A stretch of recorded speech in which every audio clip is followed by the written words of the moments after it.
Sun Life Stadium in Florida. Tonight it's game number 2 of the weekend set against the Florida Marlins. The Cardinals, with a win last night, jump up to 59 and 53.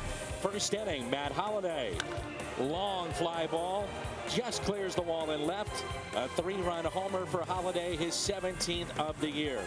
Midway through the game, the big slugger Albert Pujols with home run number 25. And now with 66 driven in this year. After the game, speaking of number 5, Jim Hayes caught up with Albert. We didn't have a great start in Milwaukee. I mean, we lost the first game, which it was a tough one. Then we bounced back and won a tough game on Saturday. I mean, whatever it was, Tuesday. And then we lost the series yesterday, but that's the start of the road trip. I mean, we still got 3 games left. We can't come down here half-stepping, you know. I mean, those guys have a lot of talent in the other side, and we need to be ready to play, and that's what we did today. I think from the top of the lineup to the bottom of the lineup, everybody contribute, make some big plays, you know. And Lochi didn't have his best stuff, you know, but he gave his best out there to give us a win today. That's Al Rabowski. I'm Dan McLaughlin, and a complete team effort in game 1. Yeah, I think that's what I walk away with, is everyone was ready from pitch 1. And then they came out tonight. And Mike Stan is the guy that you have to shut down if you have a chance to beat the Florida Marlins. We'll talk about that. It'll be the job of Jake Westbrook tonight. Back with more in a moment. Mike Stan is in the lineup tonight for the Florida Marlins, a young slugger with 25 home runs. Al will keep an eye on this, but how do you pitch to Mike Stan? Well, you look, he's a young hitter, so you look at the hot zone. Right down the middle, particularly middle, he's at his best. And then the middle away. But I think that you see him as he progresses as a hitter, he'll cover a lot more of those blues with red. He's a tremendous talent. It's the job of Jake Westbrook tonight to try to shut him down. We'll take a look at the starters when we come back. Westbrook and Anibal Sanchez. Baseball coming up. I think with Jake, you know, keeping the ball down really makes his sinker have a lot more movement to it. When it's up, it flattens out a little bit. So being down in the zone is a priority for him. But most importantly is just being aggressive and kind of make him swing the bat, make him try to hit a sinker. And when he does that, he usually has a pretty good game. He's had a tough month, really, and I think the worm is going to turn. I think Anibal has pitched well. We haven't scored well for him, but and you know, when you don't score many runs, you know, the first little mistake you make, it's magnified. So you know, we don't give him any room for error. Hopefully tonight we score some runs. He keeps them intact, and he can pick up that first win in about a month. We'll find out. It's St. Louis and Florida, game number 2 of their 4-game set right after this timeout.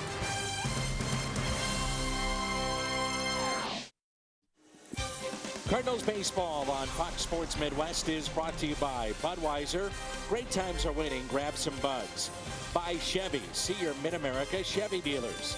By Southwest Airlines, new Rapid Rewards, unlimited reward seats and no blackout dates.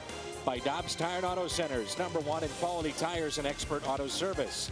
And by Steak and Shake, life needs flavor. Beautiful city of Miami, Florida. Spend our weekend here at Sun Life Stadium. It's game number 2 of our 4-game series as Rafael Furcal leads it off and trying to bunt his way on. Bunts it too hard, and he's out. 1 pitch and 1 out for Anibal Sanchez. And let's take a look at Tony La Russa's lineup. He just saw Furcal, and now John Jay. Albert Pujols will bat here in the first. Then Holliday, Berkman, and Schumacher. Laird, Descalso, Westbrook. That's brought to you by Southwest Airlines. Anibal Sanchez, his scouting report. Last win was June 10th. He can be crafty or he can be dominant. He's trying to figure out which one he wants to be. And he really has improved his changeup this year. Has a no-hitter under his belt. Doesn't seem like it to me. Maybe it is for you, but you have to go all the way back to 2006 when he threw that no-hitter. Didn't seem that long ago. Eating up some time now, hasn't it? And last year was his first full season in which he was not hurt. He has had shoulder surgery in the past. He's dealt with elbow injuries, but here he is trying to pick up his 7th win of the year. It's 89 degrees, the start of our ball game tonight. Humidity 67%.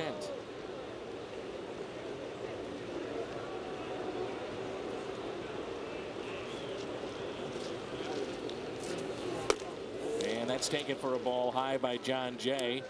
Since the trade of Colby Rasmus, Jay has been in a little bit of a funk.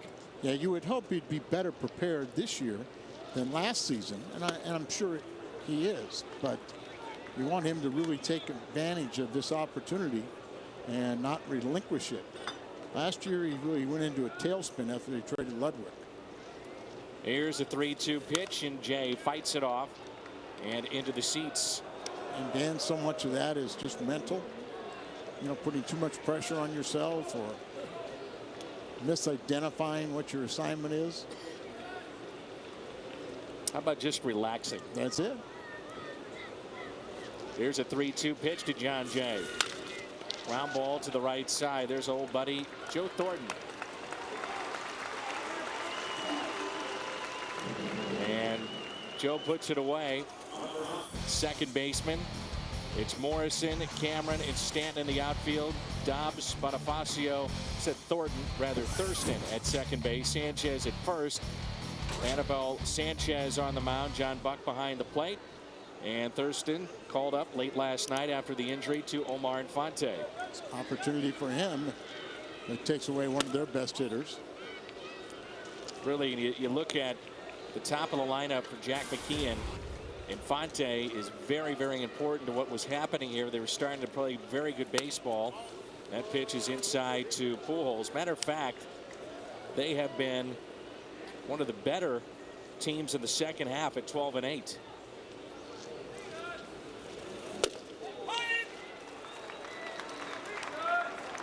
Two balls and one strike.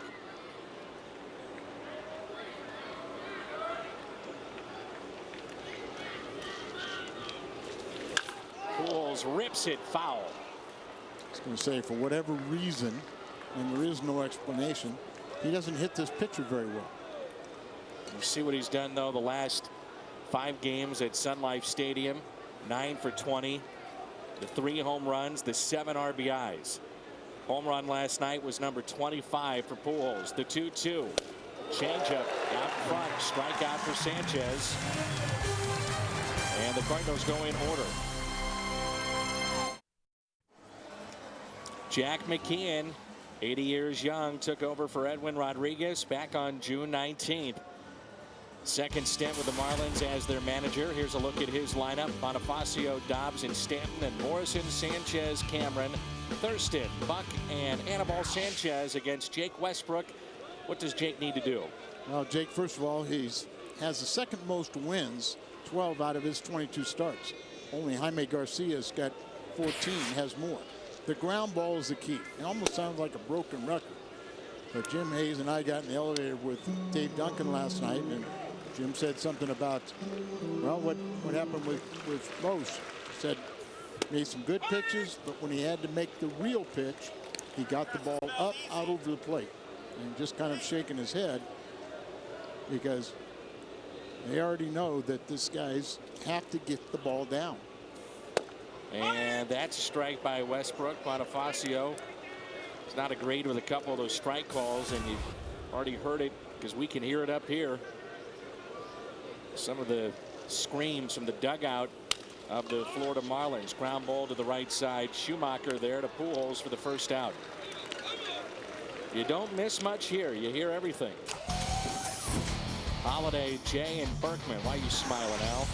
Descalso for Kyle, Schumacher, and Pujols along the infield. And our battery tonight, Westbrook and Laird. That's brought to you by Dobbs. Sometimes you don't want to hear everything. You're exactly right. John Jay with family and friends, accounting for a good portion of our crowd. Well, we got half of them there. You know, they had an issue with bees last night. And that's where they're sitting, in the B section. The B section is near the Cardinal bullpen, but they really did. They had to rope off a couple of sections at the ballpark and make sure the bees stayed away. Swing and a miss by Dobbs at third baseman. He falls behind, nothing at 2. Remember the movie, I think it was Marley and Me, Jennifer Aniston, and who else? Some of y'all, you know. Well, they filmed a segment here, and they roped off a segment during the game. They had the filming when they went running onto the field with the dog, and they didn't tell the security, and everybody knew about it, but they didn't tell the fans because they wanted to get a true fan reaction. And what was that reaction? I didn't pay attention to the rest of the story. That's the kicker? That's the kicker. You didn't pay attention to Nope. the end. I didn't care about the dog. Didn't care about Jennifer Aniston. And what's your boyfriend's name? Or is it her real husband? I have no idea, Al. Good. Because we're off to a great start. You went from Marley and Me. That was the name of the movie. Well, I remember the name of the movie. Tell you what, Al, you are solid right now. Thank you, baby. High five, babe. Here's a 1-2 pitch, and that's it out of play. Nice play made by a fan. Brought his glove.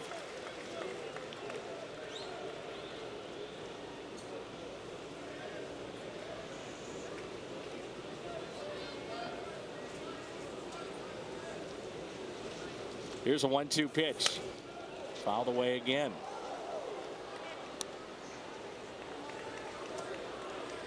Just don't go to bumblebees. We saw a guy yesterday trying to figure out what the issue was, and I guess it's been corrected because the section is opened up. Everybody's fine. There's no issues. I would assume they sprayed it well enough to where they figured that enough time had taken place that it's now no longer be infested. Barcelona, the soccer team, played here a couple of nights ago. They had over 70,000 people. And the field is still beat up from that. 1-2 pitch. It's wearing out the left side. Arguably the best start for Jake Westbrook was on a hot afternoon against the New York Mets at Citi Field. He was as efficient as we have seen him all year. And really since his acquisition, 2 balls and 2 strikes. Since the Cardinals have acquired him, second among National League pitchers with a 75.3 ground ball ratio percentage. Strikeout first of the night for Jake Westbrook, and it brings in the slugger Stanton, the right fielder.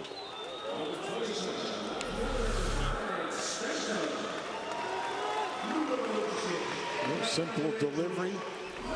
It's the ball running away from him.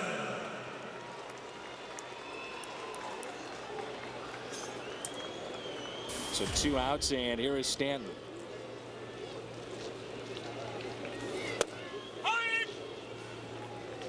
Showed you those hot spots. What he likes, strike zone, tremendous power.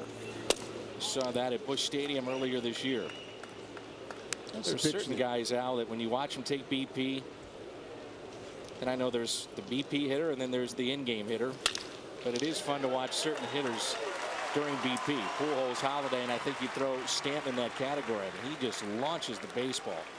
Well, it's really has changed, as you know, Mark McGwire was the first one that had to put on a show with his batting practice, you know, before a game would start.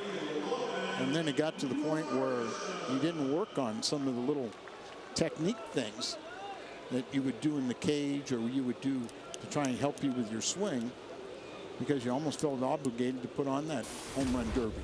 I always find it interesting, especially for our younger viewers, as you get a look at Logan Morrison, to hear about when you played or read Shandy's or Stan the Man, the amount of bullpen or infield practice that was done before the games. It isn't even close to what we see now.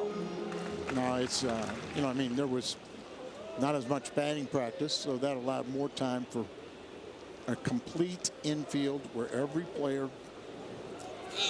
Runner goes. Throw by Laird, not in time. Rotation. All the starters would be out there shagging as they hit fungos to the outfield, but after they, say Oquendo or Patini would hit ground balls to the outfield, they'd do all kinds of cutoff throws. They did that every night. And right now, most major league teams, it's usually just once or twice a week you may see that. And you're seeing more of it, and I think that's a good thing.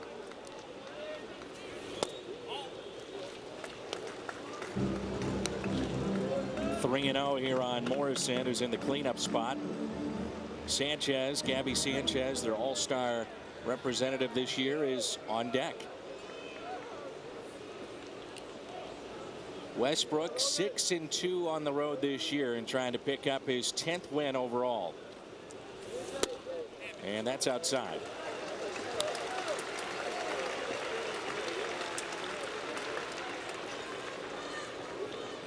I think that's one of the things Jake would tell you, that he has walked more people this year than what he would like.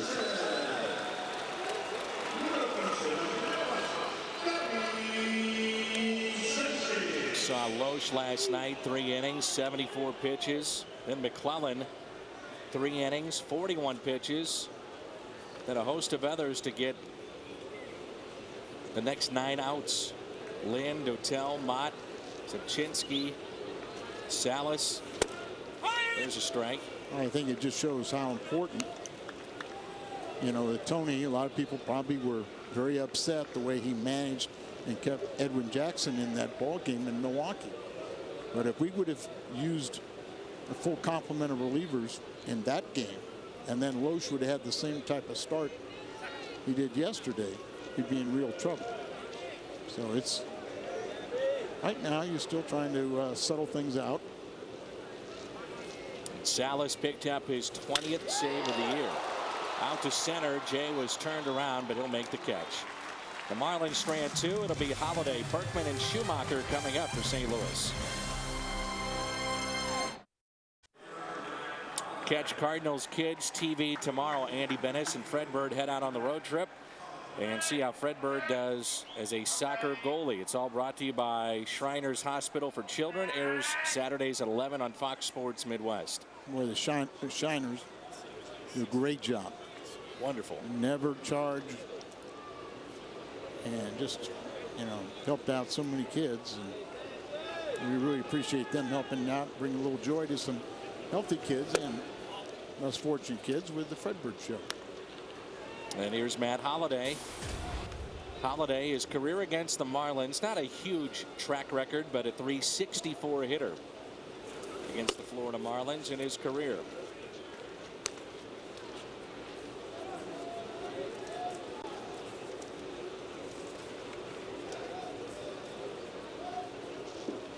Third best all time. It's this Marlins franchise. Move into their new ballpark next year. Won the World Series in 1997, again in 2003. Beat Cleveland, then beat the Yankees, and it's a leadoff walk for Matt Holliday. And it will have a retractable roof, air conditioning, and something to protect the fans and the field from all the rain here in South Florida.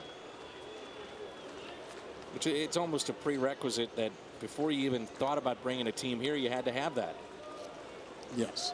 Yeah, I never played in the Florida State League, but they told me that rarely did teams ever get to take batting practice because those mid-afternoon, late afternoon thunderstorms would pop up almost daily. Here is Lance Berkman. Switch hitter is hitting .286. 28 home runs, 73 driven in.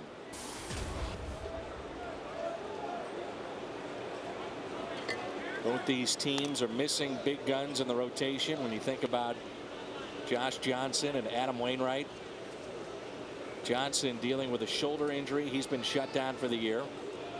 Adam Wainwright, elbow injury, Tommy John surgery, done for the year. But Strasburg coming back. Getting ready to throw as early as next week. They've got Bryce Harper, they've got Strasburg, they've got Storen in their bullpen.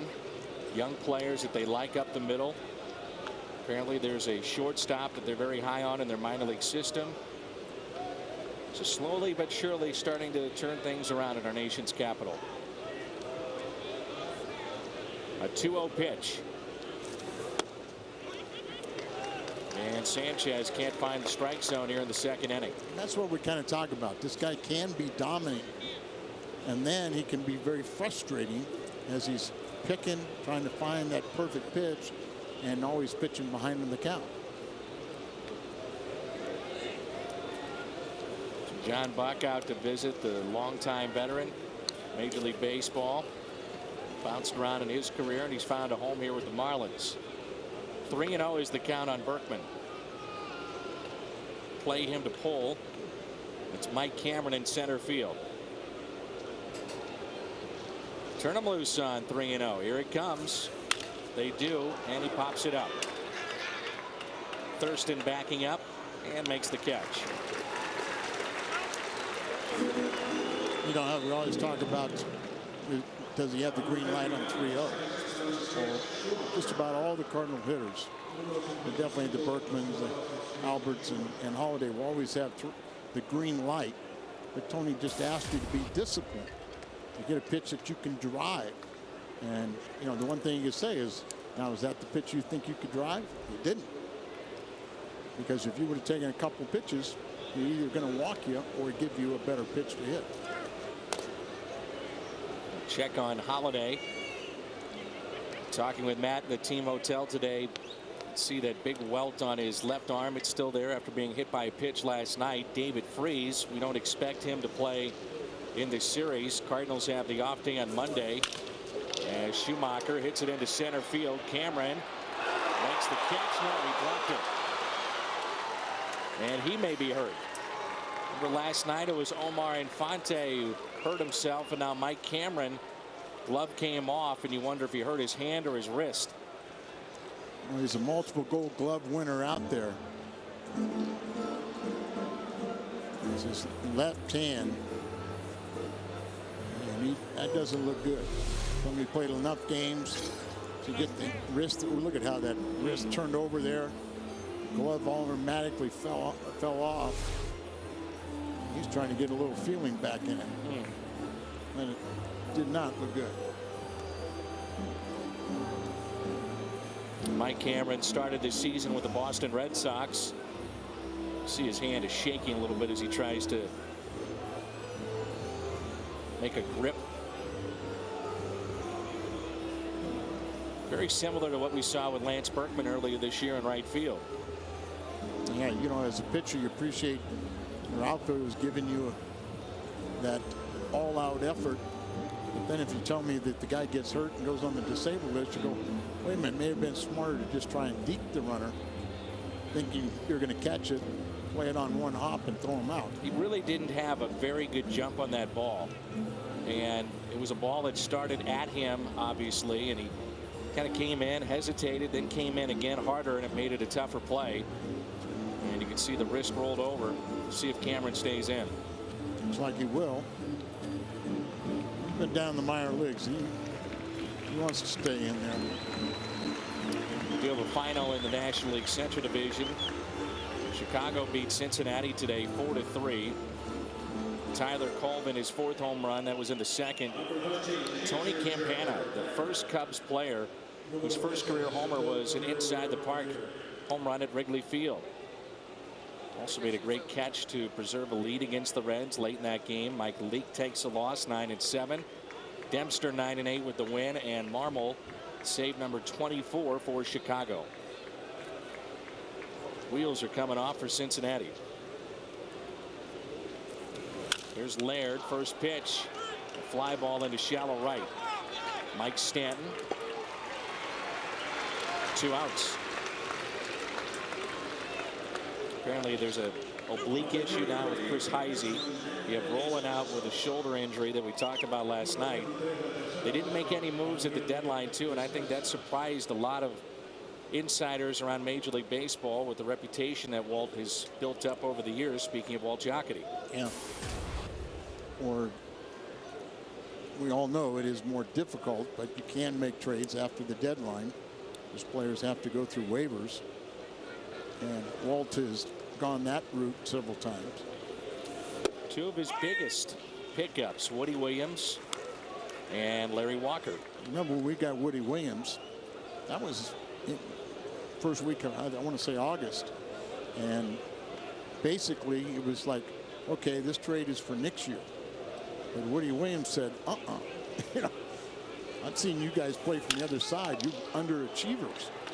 Here's Thurston, and he makes the play off the bat of Descalso and Daniel at third base tonight. No score midway through 2. Toyota keys to the game, and a look at Jake Westbrook and what he's done this year on the road. Highest winning percentage on the road in the National League this season. Ian Kennedy, Kevin Correa, then Westbrook and Tommy Hanson of the Atlanta Braves. Wins this game tonight. Run his record to 10-5.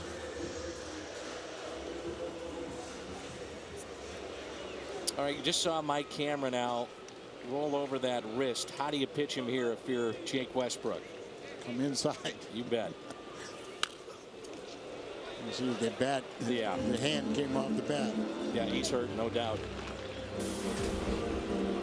Now, you can't just lay the ball in there, and you got to have something on it. But those are some of the little things that what pitchers want to know from advanced scouts, or know if a guy has a hand injury, leg injury. Saw a lot of scouts here at the ballpark last night, right behind home plate. Cameron lines a base hit into right. The ball was inside too. Inside out stroke. So base hit for Mike Cameron to lead off the bottom of the second. Taking a game from some of Busch Stadium's most popular seats, the all-inclusive areas. Get all your food and drinks, your ticket for one great price at Cardinals.com. I want to remind our fans that there are seats as low as $5 for the Milwaukee Series Tuesday, Wednesday, and Thursday, and field box level seats for all 3 games for just $20. $20. That's it to sit field box level, and a battle for the NL Central. And then $5 seats. $5 seats. Very likable guy right here, Joe Thurston. Yes.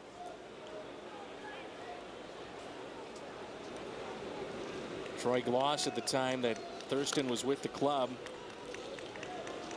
was injured in and out of the lineup. Cardinals needed a little boost at third base, and the first month and a half, 2 months, he was terrific. And remember, we had a little combo playing. Right-handed. Brian Barton. Brian Barton, right. But I'm trying to think, was it Barton that won the Rookie of the Month for April, or Thurston? I mean, but it was Barton that won, but Joe Thurston was very high on the balloting also. Go back to Mike Cameron and his swing here. Doesn't look like he's hurting right there. Looks like he's hurting there. But nice swing. Here's a 1-0 pitch. 1 ball, 1 strike. Buck is on deck, and then we'll see Anibal Sanchez. Sometimes you just have to condition your mind that it's not going to hurt. You know, if you swing the bat, it's going to hurt. You just tell yourself it isn't. Now, you said it best. He's playing for his baseball life maybe right now. Absolutely. Slowly hit, and Pujols will go to second. Out there, back to first, and not in time. Albert always aggressive and gets the lead man. Well, Cameron did the right thing. Double play ball. He knows he's trying to take out the middle infield, in this case for Call. But just watch how smooth the call was, as you kind of see how he just basically sidestepped the slide and really got back on the ground and threw the ball over real quickly. Now you have to love what the Cardinals have gotten defensively from Furcal. They're still waiting to see that bat come alive, but there you go, very smooth on that turn. Remember, Furcal hadn't been playing a lot because of his injuries. Runner goes, and Laird way off the mark is thrown to center field. It's twice now they have tested Laird, and he's been nowhere close. Well, it even looks like first of all, it's a bad throw. And in this case, Schumacher had no chance to try and just run straight for the ball. He tries to get to the bag, but you can see he had no chance. He can't run right into the runner. And the ball was thrown close to the runner, 10 feet up the line. One of the reasons I asked you about Molina appealing his suspension, and the Cardinals did not want that to linger, but in serving the 5 games, you think about having a reduced sentence and maybe getting it under 4, or even if it's at 4, you start it that night, and he's available to go for the series against Milwaukee. Yeah, I just we were not aware of the kind of little hand injury, and he probably would have gotten it reduced by 1 game because he doesn't have a track record of having a history of problems with umpires.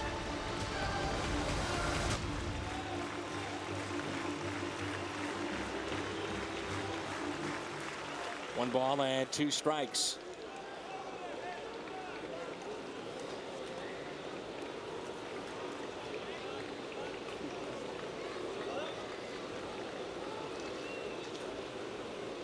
Infield charging in.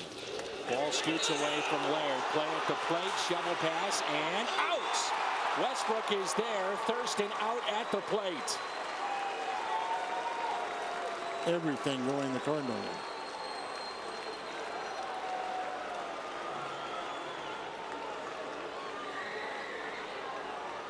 The reason we were a little stunned at the infield end, where he doesn't block it, it just gets him, but it's just beyond. Westbrook just tries to put that tag, but he's almost sealing off home plate with his body too. Sliding across there, and can't tell when he touched it, and you can't really tell when Westbrook touched him, but no argument on the out. The reason we were talking about, we're a little surprised with the infield charging in. This is not what we think is a reincarnation of Koufax and Gibson. So look, he just slides. He's sitting right over the plate, and then he tags him. Tell you what, he looked to be safe there. The tag was he there, missed but a him little the late. first time, but yep, hand was in there. Here's a ground ball too short for Cowell. Up with it and fires to first. Cardinals catch a break. Westbrook leads it off when we come back, and we'll also have a visit with Jim Hayes in the 3rd inning. Back in Florida, no scores. We move to the top of the 3rd. Al Raboski, Dan McLaughlin, and Jim Hayes.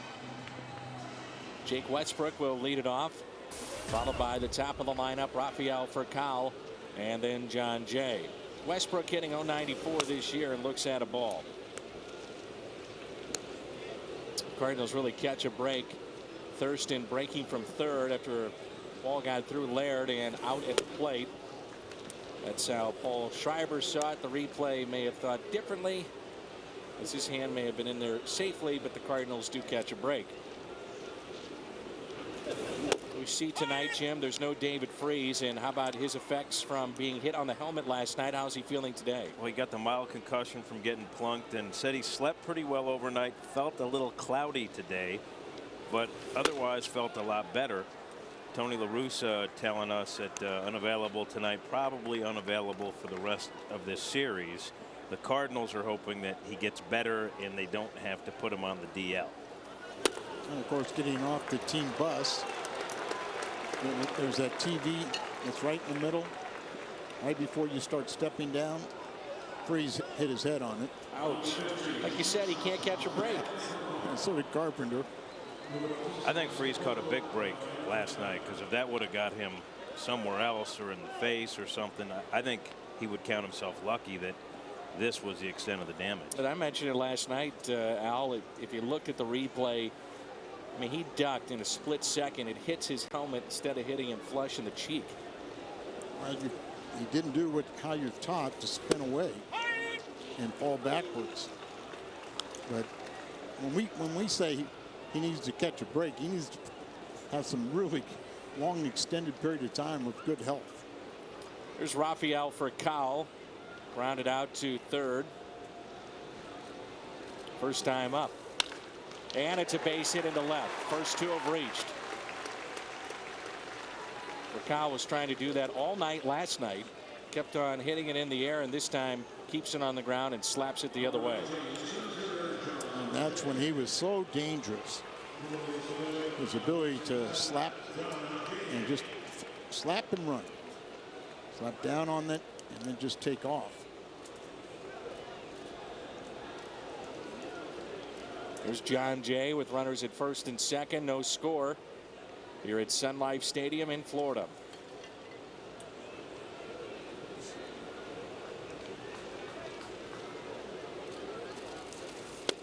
You can even see that for Kyle. Many players like a Pujols have a protective brace on their wrist. For Kyle's is a different looking one, protecting the hand and the thumb. Fingers do not come out of that little brace. He had a fracture of his left thumb and strained left oblique 2 different times this year. He's found himself on the disabled list. 1-0 pitch to Jay. John Jay had a tough road trip. 1 for 14. Jay was telling me a sure sign that he's getting older.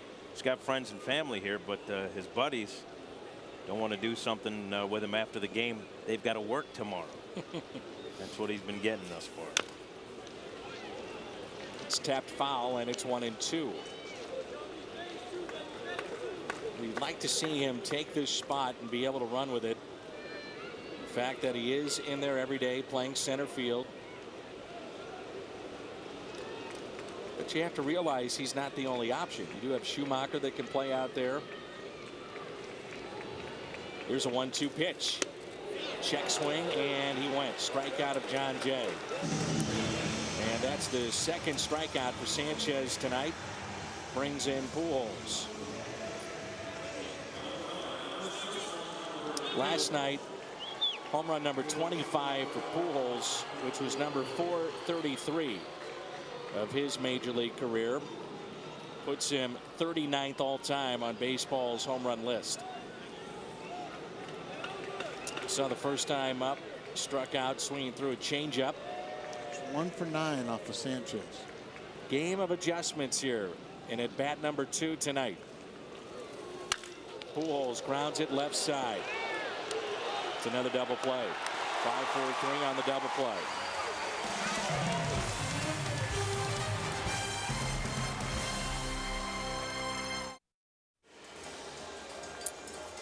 '25th double play that Pujols has hit into this season. Started by Dobbs. The fundamentals, we talked about the alligator, the hand coming over the glove, and it's a double play. 5-4-3. The Exmo with the turn for Thurston.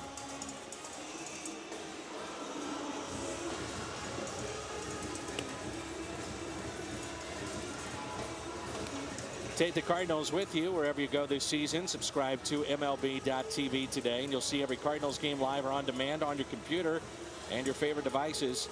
Visit Cardinals.com to order and get more details. MLB.tv. Baseball is everywhere. Update on David Freese. We hope to see him back Tuesday night, according to Jim Hayes. This is Sanchez who takes a ball. Anibal Sanchez, then Bonifacio and Dobbs. Cal McClellan, your guest on the pregame show. Making the adjustment back to the bullpen. 3 scoreless last night. Really a key in that Cardinal win. And he was telling me that even though he's been in the bullpen before, when you set out to be a starter and you are in the starting rotation for a good portion of the season, it is an adjustment to get back and dealing with the adrenaline rush and kind of harnessing that. He says a lot of it's mental, but there's an adjustment. Certainly he looked like he's made it pretty well last night. He said it took him a couple outings though to kind of get in his groove. There's a 3-0 and 4 straight to the pitcher Sanchez and a leadoff walk. The Cardinals bullpen since the trade, which they got Dotel and Zipchinski, moved McClellan back out there. Mott has been terrific along with Lynn and Salas. But 30 innings and a 2.10 ERA since the trade. Very well done. Much better.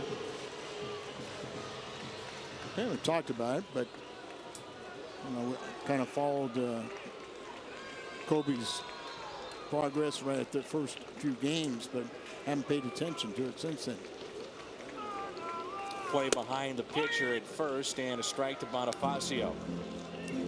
The speed at the top of this lineup, even with the pitcher running out, that's a guy that puts the ball in play. They've already stolen 2 against catcher Gerald Laird, so wouldn't be surprised to see them maybe try to get something going offensively. Slider in there for a strike. Nothing at 2. I think Jack McKeon is always going to try and push the envelope. And that's why Westbrook has to be frustrated with a 4-pitch walk to the pitcher. Here's the 0-2. Swung on and missed. Good pitch.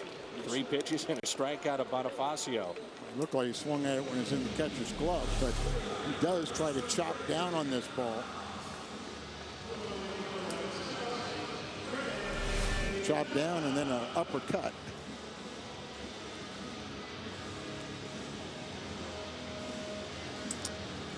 Here is Dobbs. Jake Westbrook has not pitched past the 6th inning in 4 of his last 6 starts, and that's something the Cardinals starting pitchers, it's been a little bit of a trend lately. I want to see them go deeper into games. Jackson had 2 the other night, but Loesch only 3 last night. Let's see what Westbrook can do this evening.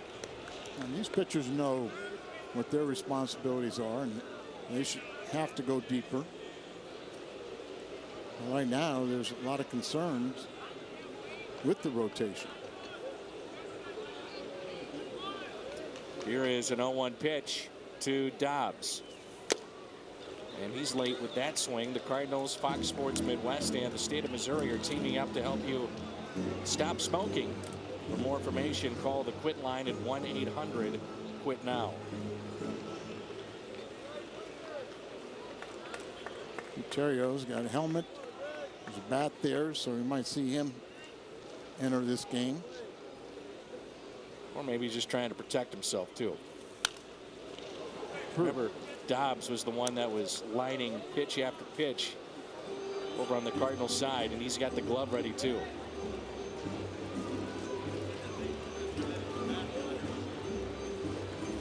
We had a look at Kyle Loesch. I talked to him after last night's game, and he was really at a loss to explain what went wrong for him last night, but very clear that that finger that was an issue wasn't part of the problem last night.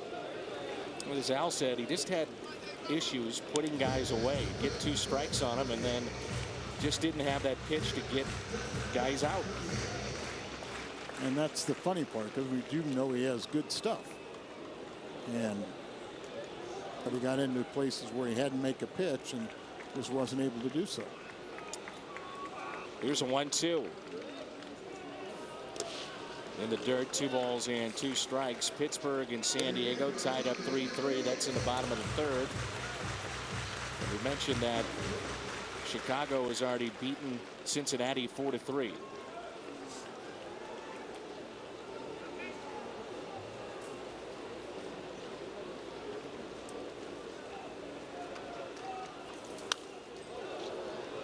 Chicago Cubs have won 6 in a row. Pittsburgh has lost 7 in a row. We kind of felt that Pittsburgh would come down to earth a little bit and go on this road trip to Atlanta and Philadelphia.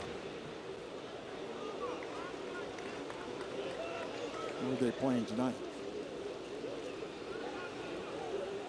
2-2 pitch and a ground ball. High chopper to Schumacher. And they'll get the lead man. Sanchez running.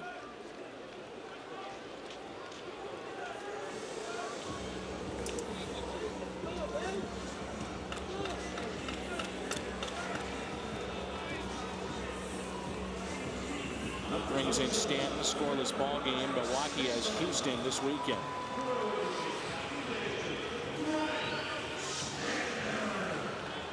Hot hot zone for Mike Stanton. Singled first time up, stole a base.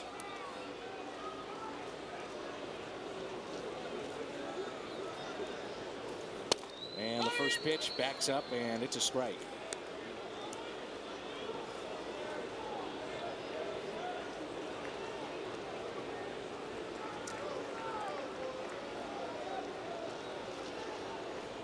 Here's the 0-1 pitch.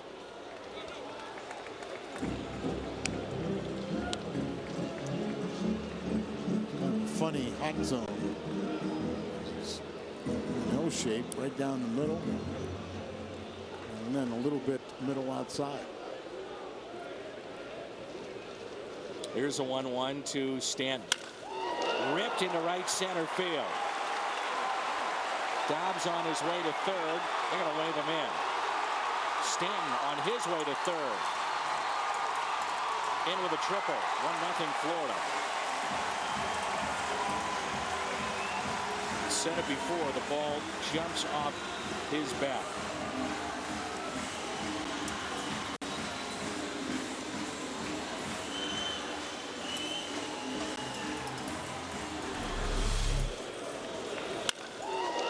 Didn't look like it was that bad of a pitch. Looked like it might have been in this hot zone, but comes all the way around. Dobbs.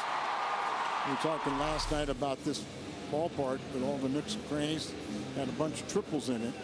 When Albert was looking for a triple, they hit for the cycle.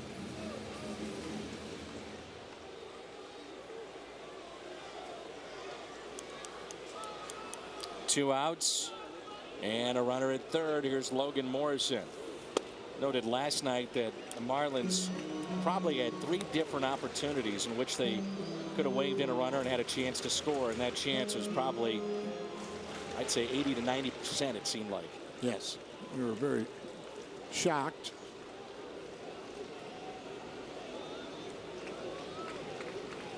Young third base coach that he was being overly cautious. If you're a 500 team and young players, why not just go for it? Make the other team make the play. And you know, and it's a coach that's making the decision. So it's, you know, the player can still feel good about himself. Here's a 2-0 pitch. Hard hit, backhanded by Pujols from his backside. He leads Jake Westbrook in a fine play. Takes the hit and RBI away. Holiday, Berkman, Schumacher coming up.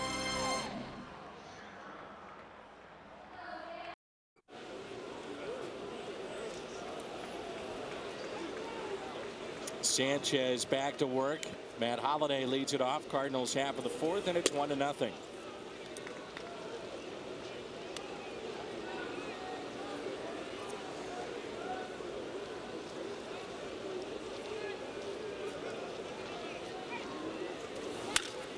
This is well hit. Opposite field. Track, wall, gone. Pure power off the bat of Matt Holliday. We're tied up. It's 1-1.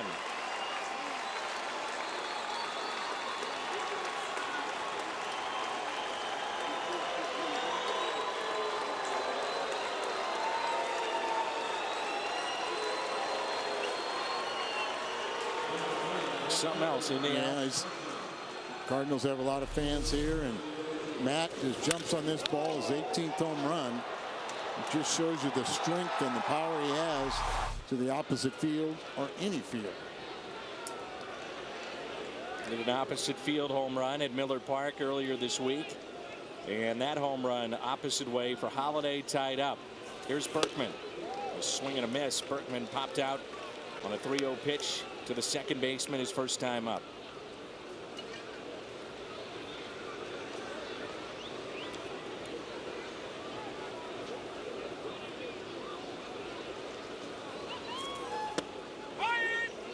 Trying to hold up his swing, but a called strike. Matt Holliday safe at home, safe and secure. New York Life.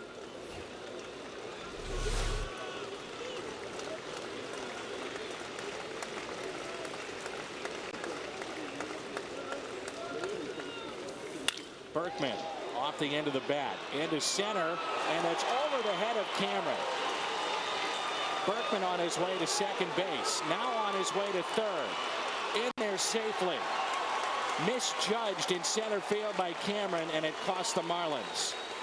Toughest play is that line drive right at you. But Al, that's the third ball in this series. The second one tonight that he's had issues with. Balls hit right at him. And it's a multi-gold glove winner, too. So just not picking the ball up or what. Ball out there extended.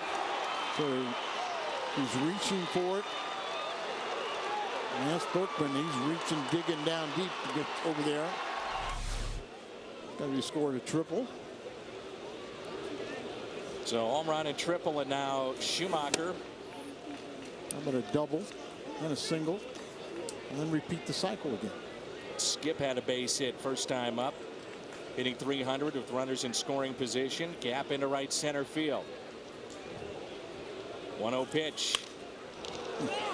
Popped up on the infield. He didn't see it at first. And now he does. Dobbs makes the catch as Sanchez came over to help him out. This time of night, tough to pick up the baseball in those high pop-ups. It's usually the infielders helping out the outfielders. In this case, Dobbs kind of made it known that he was having trouble seeing it. Lights haven't really taken effect. And it was the pitcher, Sanchez, that went over there to help out. And it brings in Gerald Laird. One out. Runner at third. Infield drawn in for Laird. Descalso on deck.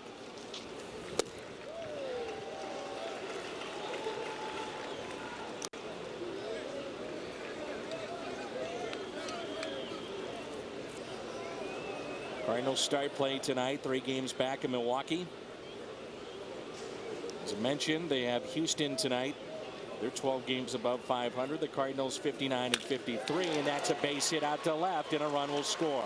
Cardinals have the lead. Gerald Laird makes it 2-1.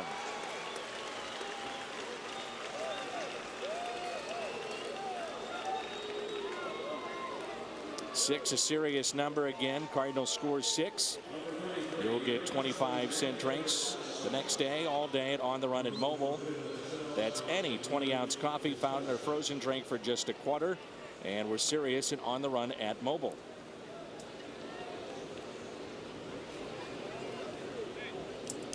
Cardinals with the lead of 2-1. And Descalso pops one fouling out of play.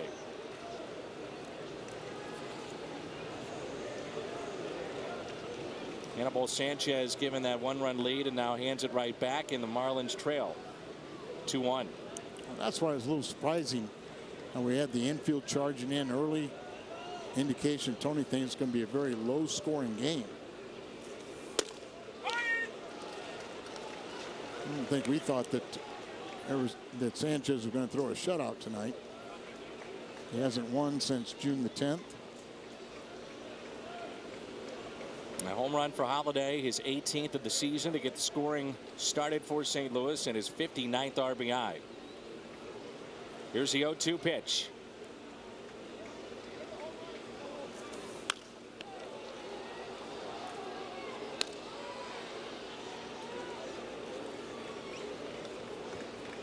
Talk about contributions up and down this lineup, and you think about what Descalso has meant to this team. He's done a nice job. He really has. Playing multiple positions. Went into spring and did not think that he could play shortstop. He's proven he can do that, and that really makes him that much more valuable.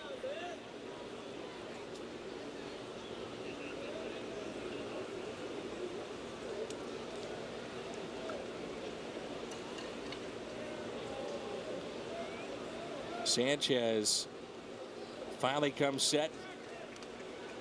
Check on Laird.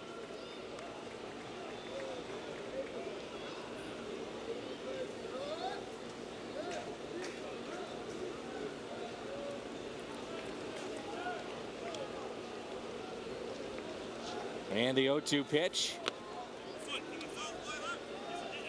And Descalso, I think, is saying that it hit him.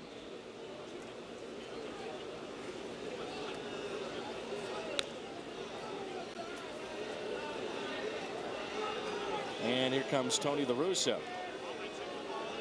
You could hear a little nick.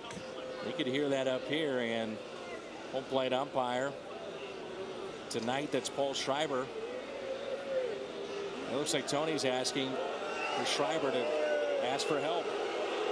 And I think he ultimately will. No reason not to. And a spin right there. It's hard to tell there, isn't it? Yeah, it is. It looked like it might have hit him on the top of the shoe.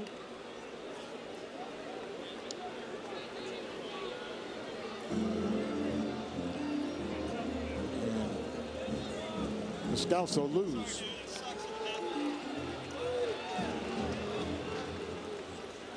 Shaking his head. He's not happy at all. He thought he should be at first. Happy 33rd birthday for Travis Griffin, big Cardinal fan, watching tonight on Fox Sports Midwest. So happy 33rd birthday to Travis Griffin. And a 1-2 pitch to Descalso. Hits it out of play.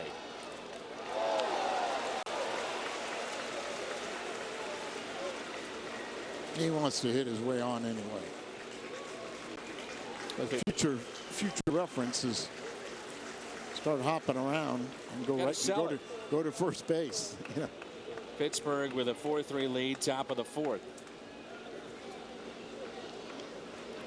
Here's a 1-2 pitch again to Descalso. And he hits it hard into right field, but right at Mike Sten. Layered back to first, and it brings in Jake Westbrook.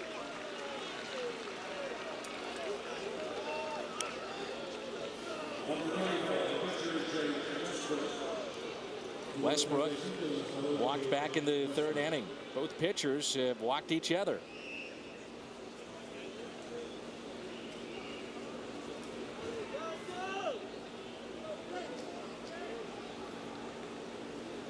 Last night, Clay Hensley, the first Marlin starter to not get through 3 innings against the Cardinals since 2002.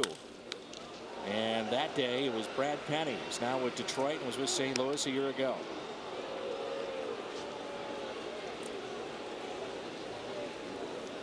The bullpen for the Marlins has been very good, especially here in the second half. Lead the majors with 24 wins, one more than Kansas City. Here's the 0-1 pitch. Make it 0-2.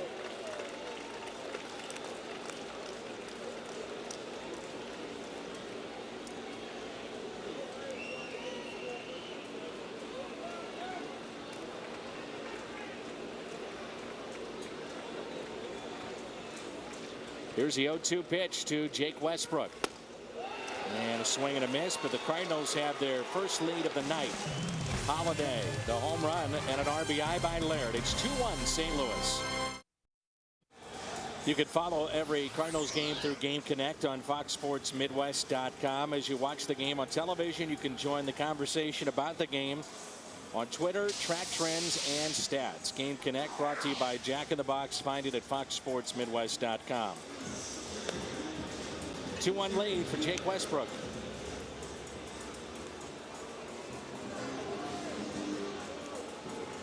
We do see an awful lot of Cardinal fans here in South Florida. You're seeing more and more Marlin fans too, but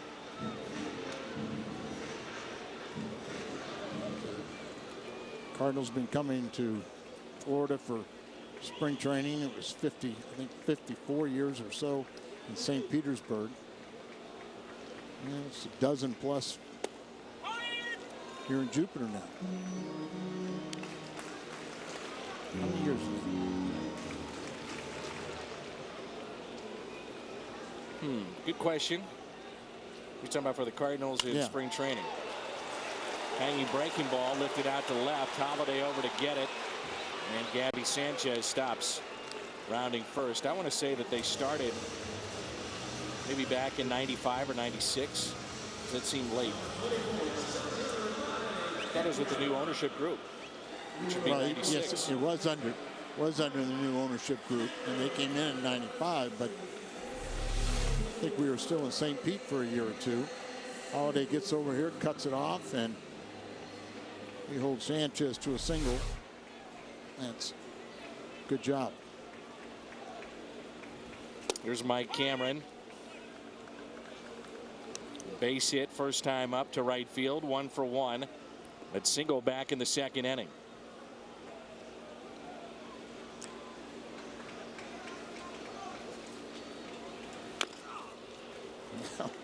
Follows the ball off his front foot. It's a tough night. The wrist, the misplay in center that led to a triple and a run scoring. It almost gets to the point, it's like, can I stand up there and not swing and help my ball club?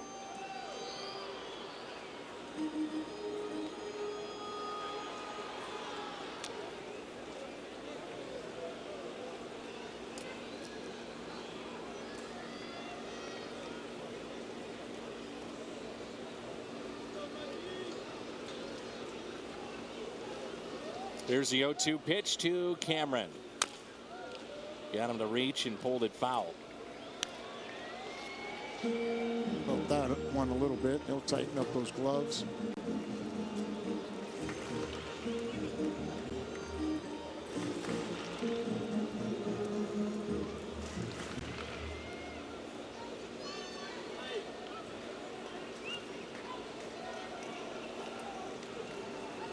Here's the 0-2 pitch to Cameron.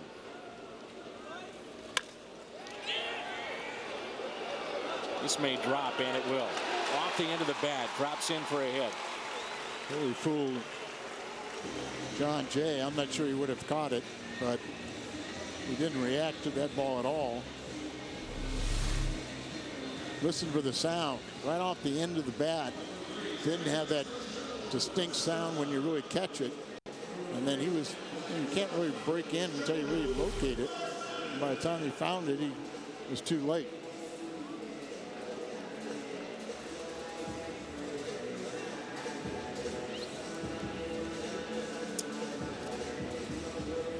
Now it's Thurston with 2 on and nobody out. John Jay, he looks a mile out there, but really didn't react until a couple seconds. Albie Pearson was a little 5'8" outfielder, and he played center field, and he couldn't see home plate. But they said he was an outstanding defensive player because he just reacted to the sounds and instinctively, would get going in the right direction.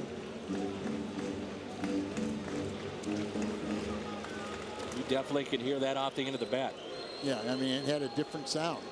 It was a thud. Thurston, a ground ball right side, foul. Get into a fielder's choice first time up. And stole the base. The Marlins have stolen 2 so far tonight. They trail 2-1. The club that likes to be aggressive on the base paths.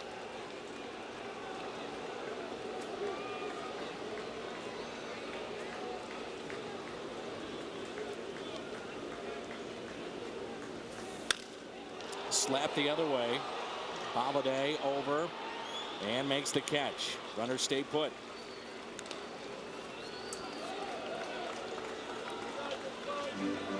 Nice job by Jake there.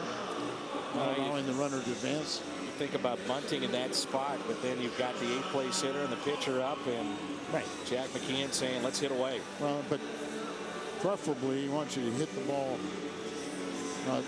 You hit it to the right side, then you got a double play. And you've got to find a hole.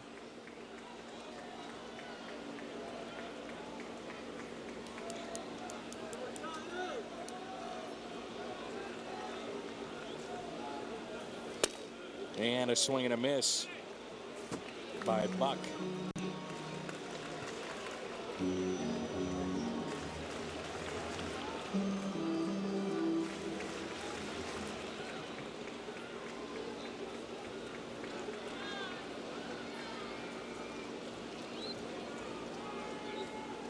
Here's the 0-1 pitch.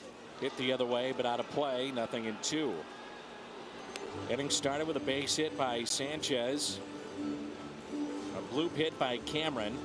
First two had reached. Thurston flies out to left, and now Buck in the hole, 0-2, and the pitcher Anibal Sanchez on deck. See the speed range, 92 to 77.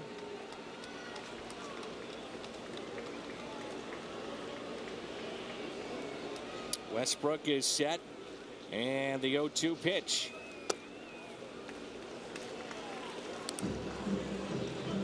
Buck spent last season with Toronto. Good portion of his career has been in the American League. He's also been with Kansas City.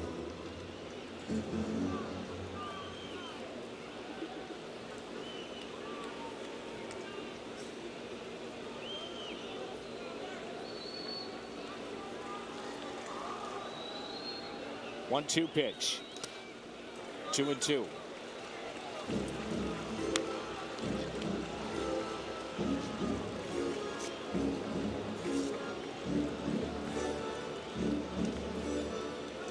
Career best 26-game hitting streak was snapped on July 29th.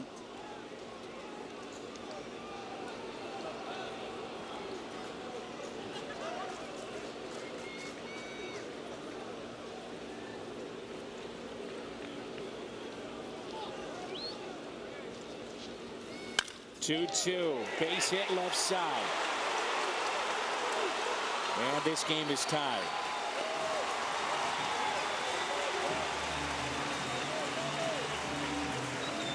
Buck driving in his 39th of the season, and we're tied up at 2-2. 11 home runs now, 39 RBIs. 11 home runs, most by a Florida catcher since Miguel Oliva. He had 15 back in 07.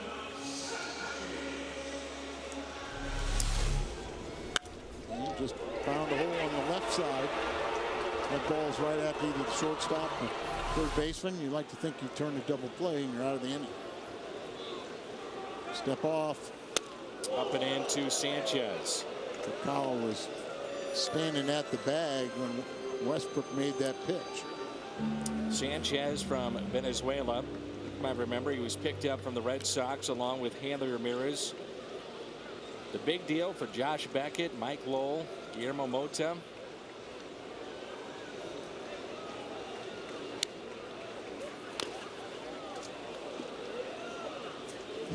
One ball, one strike. Now watch the first pitch. First of all, he's trying to bunt. It's kind of up and in, but that was the pitch where I said Furcal was standing at the second base bag, and you're taught to step off. Don't throw with the pitcher with a position player out of position.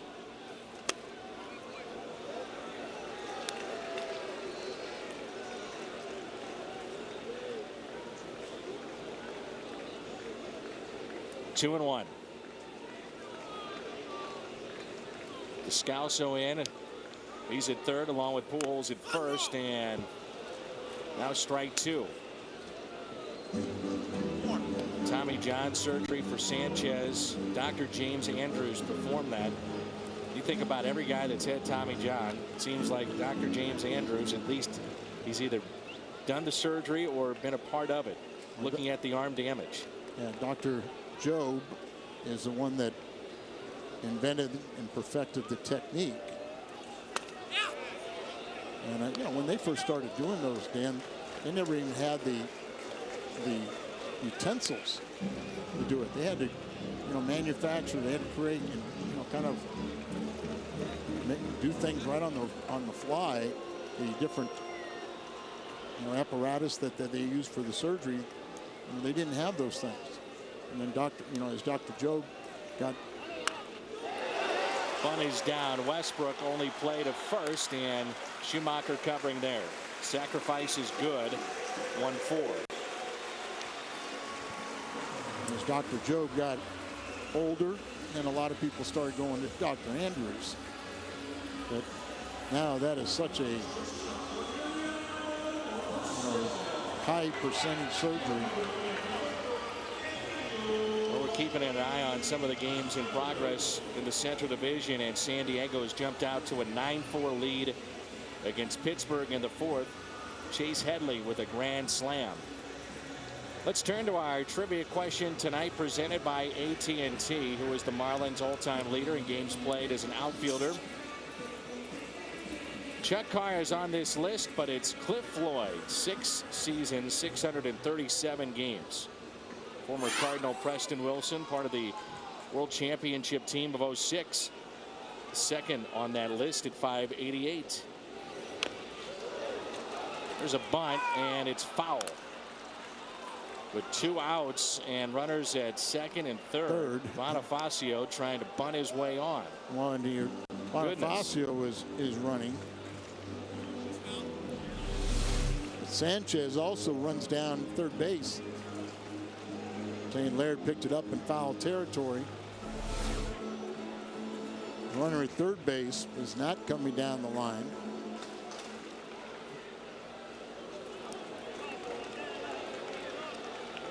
Bonifacio around 2:30 today was the first guy out at the ballpark and on the field. And all he did was lay down bunt after bunt. This one is back at Westbrook. Marlins have tied it up. It's 2-2.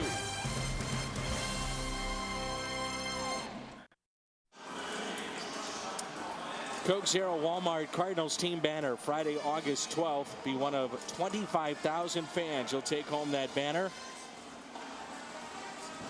And that is Friday, August 12th, when the Cardinals take on the Colorado Rockies. Kent Bottenfield just stopped by our booth. Nice to see the former All-Star and part of the Jimmy Edmonds deal. Well, he'll always be part of Cardinal lore, being part of that trade. He was a good pitcher for the Cardinals, but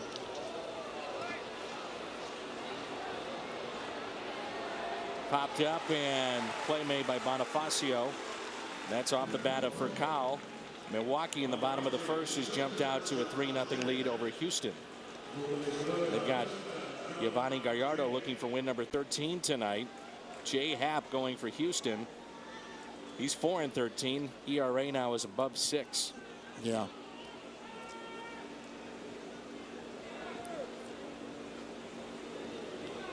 So here is John Jay.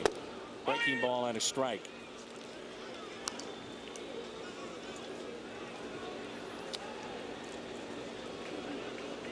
Jay has grounded out and also struck out. And looks at a ball low and in. 1 ball, 1 strike. 2-2 game here in the top of the 5th.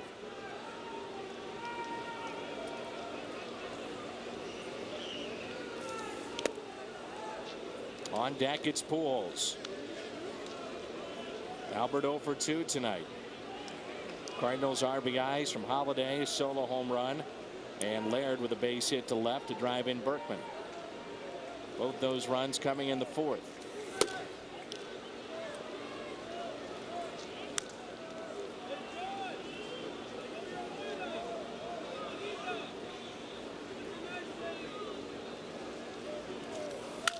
And Jay, a couple of hops to short. Bonifacio staying with it. Wide throw.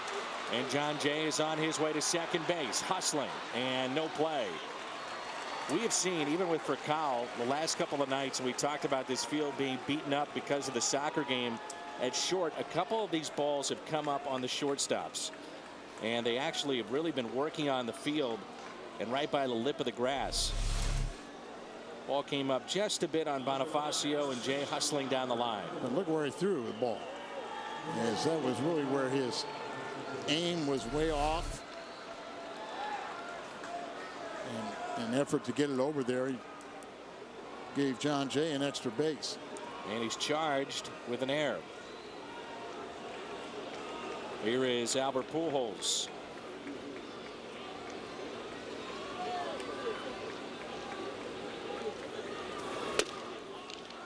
And on that play, the shortstop Bonifacio charged with a pair of errors. I'll say one for Lime to get to first and the second to second.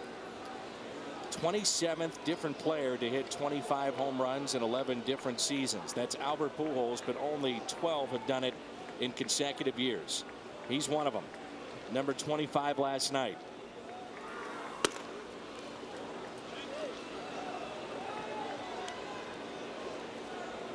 39th on baseball's all-time home run list.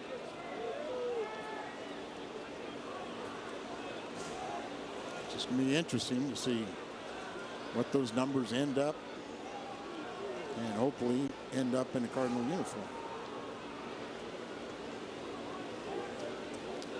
Here's a 2-0 pitch to Pujols. And it's a ground ball to third. Dobbs looking back, the runner makes the play. Albert 0 for 3 tonight. Cardinals, by the way, with promotions all weekend long against Colorado. You saw the banner night.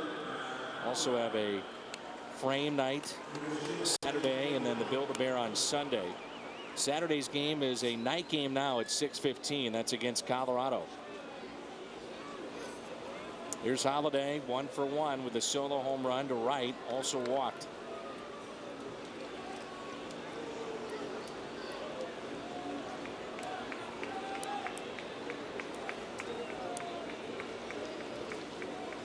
Outfield is deep. Holiday, foul tip.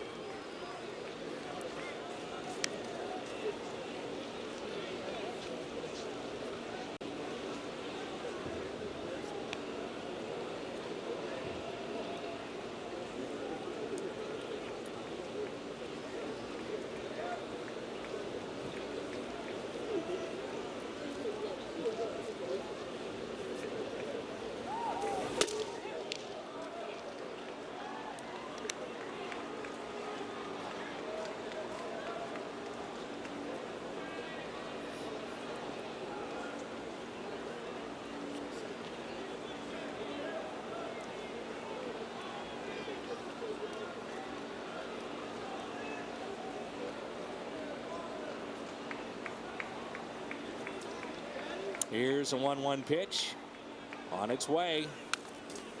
Right on it, fouled back.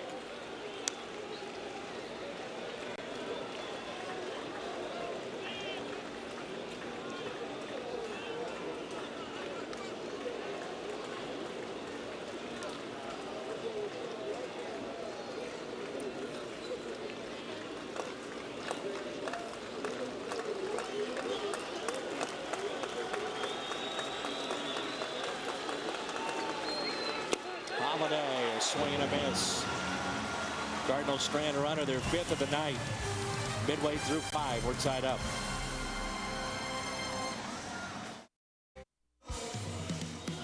Schnooks this date in baseball history. Ryan Ludwig would end a long night. Beat the Dodgers in 11 innings, and that's brought to you by Schnooks, his walk-off home run. Losses, Turris, Ryan. Some of the names recent past. See where Brendan Ryan's hitting about 263. They have been very pleased with Brendan Ryan. And off to a very slow start.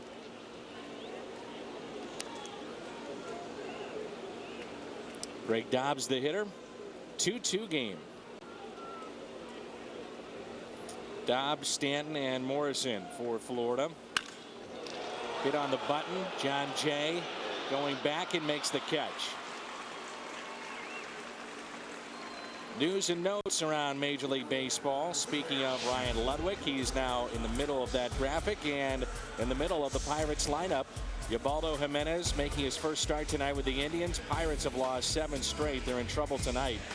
And Jim Thome, I think this is probably the most, the story that you just don't hear much about. But here you have a guy closing in on 600 home runs, and no one is really talking about it. Big guy, and obviously is going to be somewhat of a test case.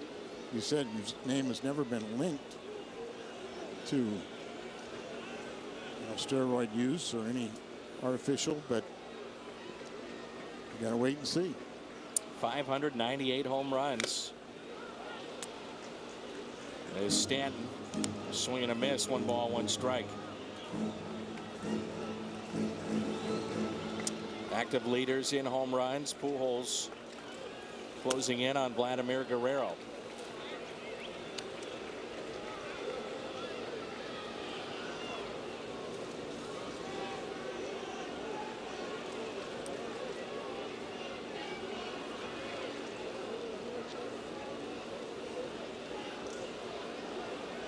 2-1 the count. Stanton with an RBI triple and a single, as well as a stolen base. This is popped up. Pujols, fair territory, makes the catch.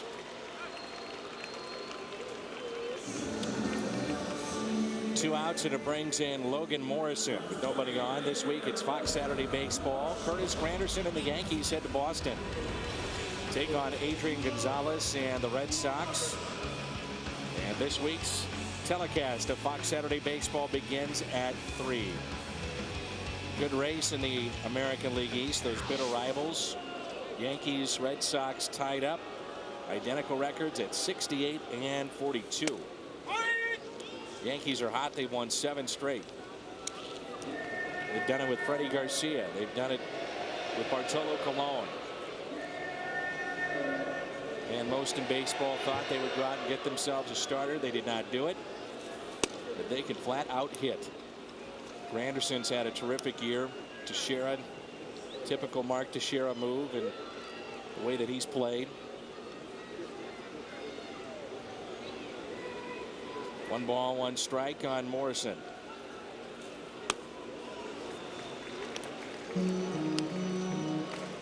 Think about trades, Alan. Down the line, prospects that turn out. You go back and look at Teixeira and the trade with Atlanta and Texas. Turned out to be a great deal for the Rangers. I mean, that's how you really can't evaluate a trade until you look at them 5, 6, even 10 years later. And then you see how one player goes to one team, start studying what happens from that point on, the ramifications of what they, when they trade him off, what they get in return. Walk to Morrison, his second walk tonight. Third issued by Jake Westbrook. In Texas, it looked like they were going to run away with that division as you get a look at the pitch count by inning, 88 total. But Texas only a game in front of Los Angeles. Yeah, they've had their problems. Went out and got a couple of relievers. They're very good to bolster their bullpen. The Angels did not do anything, which did surprise many around baseball. Off the end of the bat, and a foul ball by Gabby Sanchez.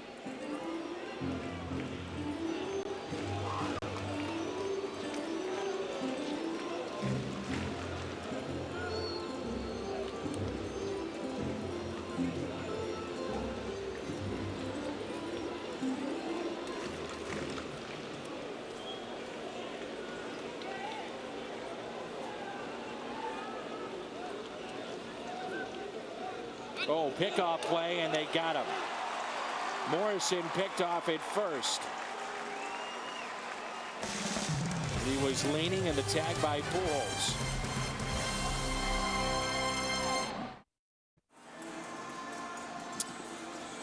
What's on tap? And tomorrow night at 5:30 will be on Fox Sports Midwest again. Your exclusive home of Cardinals baseball this season. And it's Chris Carpenter against Nolasco. Nolasco 8-7. Carp trying to pick up his 7th win of the year.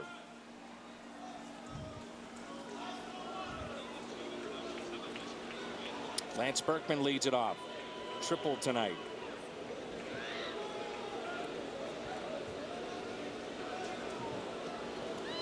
Berkman is 1 for 2 and looks at a strike underway here in the top of the 6th.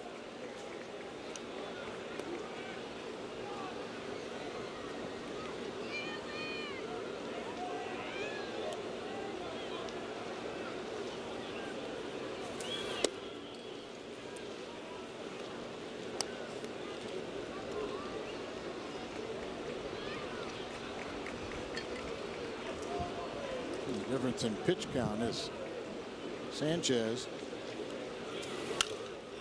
at 71, Westbrook at 89. Sanchez has 3 outs more. 1-2 the count.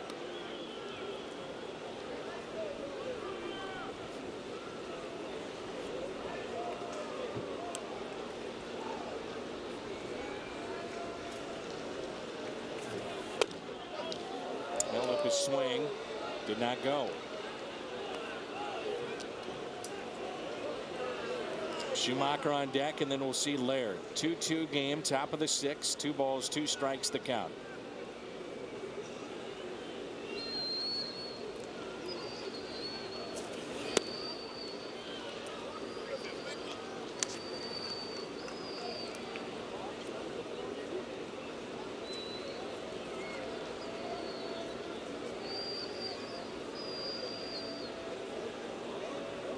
Watch out here on 3-2.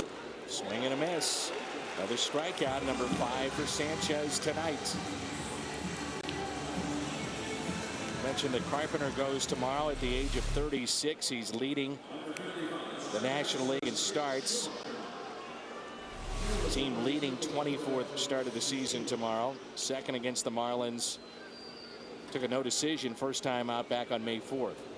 So you put those, how durable he's been this year, and combine it together for last season. He leads the major leagues the last 2 years in starts. And you really weren't sure about how he would respond physically coming back from injury, and he's answered those questions and then some. Waiting on the breaking ball, and it's a base hit into center field. And Schumacher has a 2-hit night. Where would Skip's numbers be without missing time and then really being forced back into action and timing not back? He missed 34 games, and then almost immediately when he started his rehab, I think he had something like 6 at-bats in the minor leagues, and then Punto got hurt, and he was rushed back to St. Louis, and then was trying to find himself here at the major league level. So you're absolutely right. Now Gerald Laird, who put the Cardinals on top briefly with an RBI single back in the 4th. High drive into center. Cameron, plenty of room, and makes the catch. Cardinals campout presented by Bass Pro Shops and Tracker Boats is back Friday, August 19th. You can spend the night under the stars, and you'll be on the field at Busch Stadium. Tickets, visit us online at cardinals.com/campout. And again, another reminder, $5 seats for the Milwaukee series and field box level for only $20 for all 3 games against the Brewers.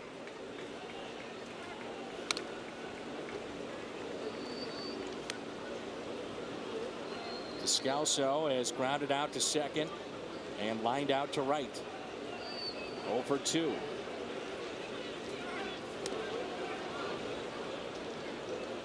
Read about Daniel in this month's edition of Cardinals Magazine. Nice feature story on him, as well as Mike Shannon. 40 years behind the microphone for Mr. Shannon. He's on the cover.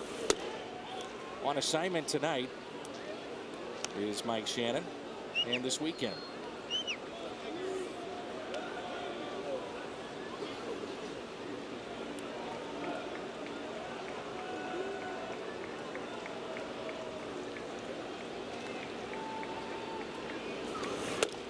And that's a strike.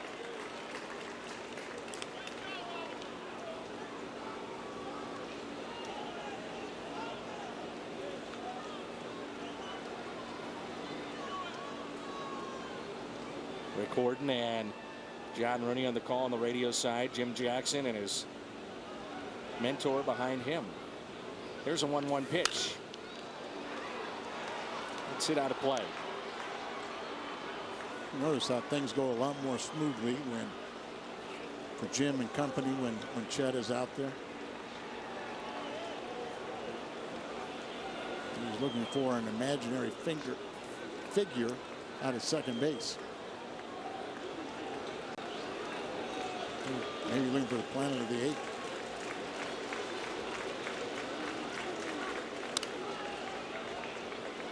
You are going to see that movie, aren't you? Absolutely. You? Yes. Looking forward to it. I enjoyed all the other series, and I think this is going to be the best one.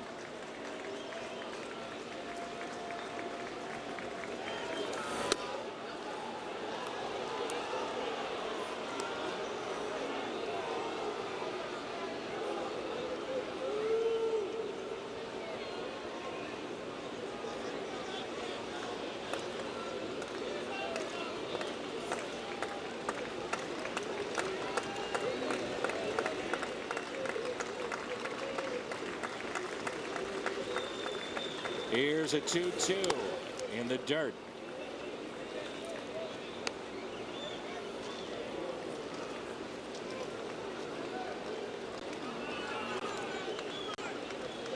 Scouso up, hitting from the left side of the plate. Sanchez plays behind Schumacher, 3-2 with 2 outs, and off with this pitch.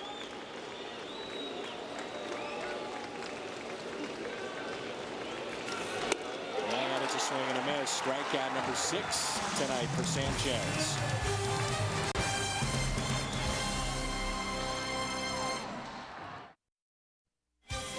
Baseball brought to you by Kia Motors. To learn more, visit kia.com. And for a limited time, Jack's really big chicken sandwich combo is back for only $3.99 plus tax at participating restaurants.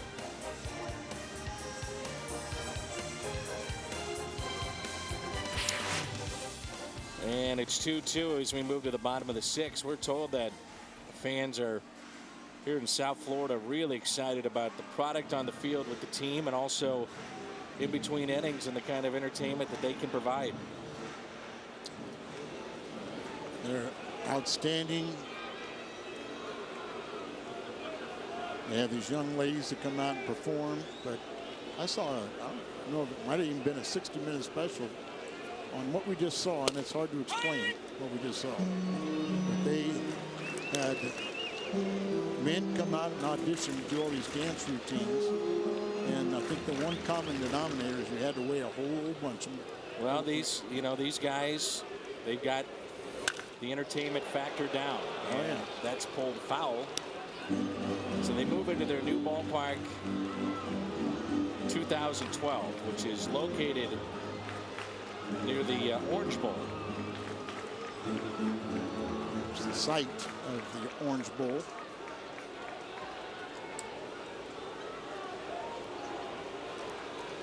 Apparently they're going to have a big entertainment area around it, try and keep the fans there. That's one of the problems they have here is there's so many freeway entrances and exits. You got here that once you get here, you want to leave. Houston has put one up against Gallardo. It's 3-1, and they're in the top of the 3rd. Milwaukee leading. Swing and a miss. Westbrook. His 3rd strikeout, and they say this stadium is going to be absolutely gorgeous, but really trying to figure out the fan base right now. Where's this fan base going to come from? What kind of season ticket base will they get? Right now it's not very high, obviously, but they feel that they could quadruple that moving into a new stadium. The value of having the dome with the bad weather here, guaranteeing fans that if there's a game that will be played. Well, they're going to pinch hit here from Mike Cameron. Wonder how that wrist is feeling now. And his night is through. Cameron was 2 for 2. If you're just joining us, he had a diving play in center and rolled over the wrist. So Brian Peterson is your pinch hitter.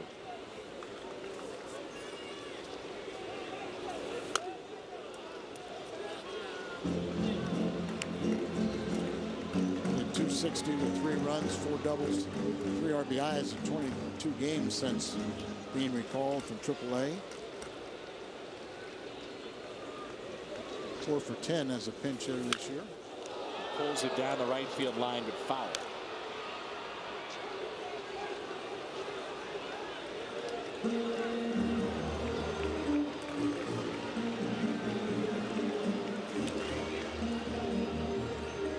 It's time for the lead at AAA in home runs 11 and doubles 21.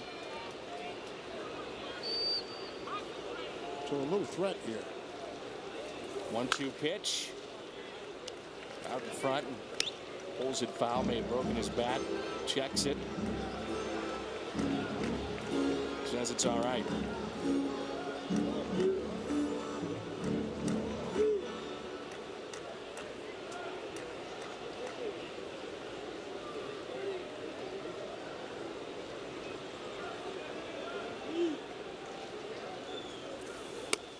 Outside and low.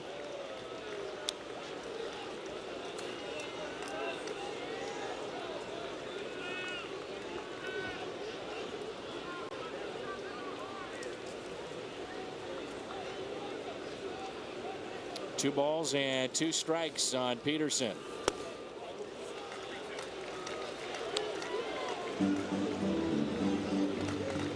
No activity in either bullpen right now.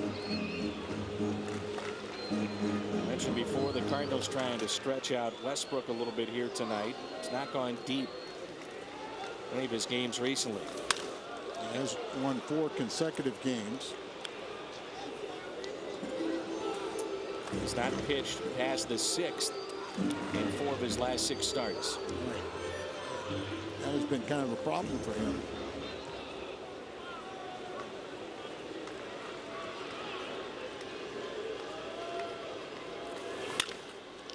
Here's a ground ball right side. 2 away.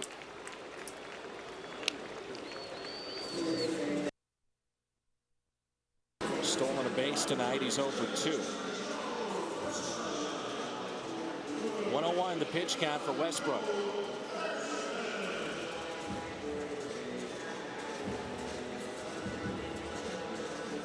Some of the in between innings entertainment. Gentleman right there. 2-2 game. And Thurston takes a ball outside.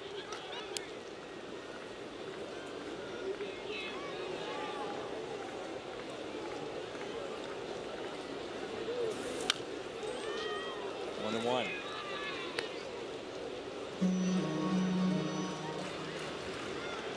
Cardinals will wrap up the series with Carpenter and Garcia tomorrow and Sunday. Open date on Monday. Back at it on Tuesday night against Milwaukee. Jaime 10-5.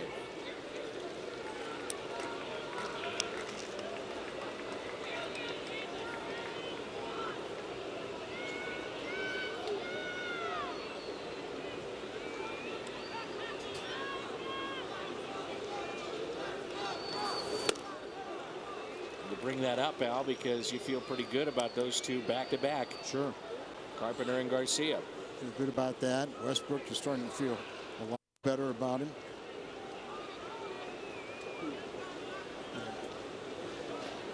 Jake is due up first when we come back. Will we see a pinch hitter? We'll find out after this brief timeout.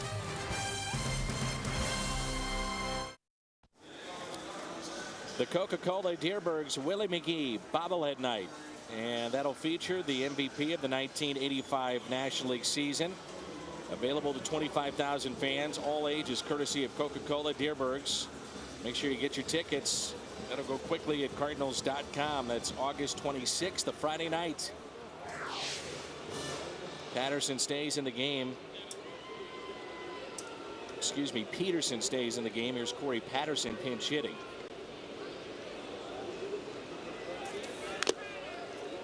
It's Anibal Sanchez, so the night is through for Jake Westbrook.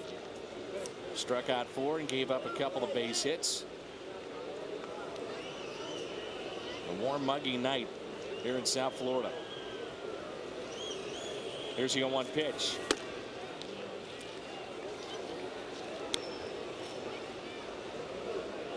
I see you congratulating him, a little laugh.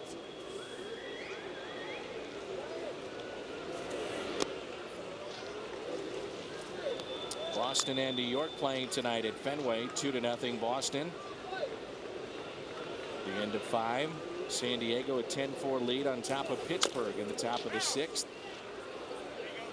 Milwaukee leading 3-1 over Houston.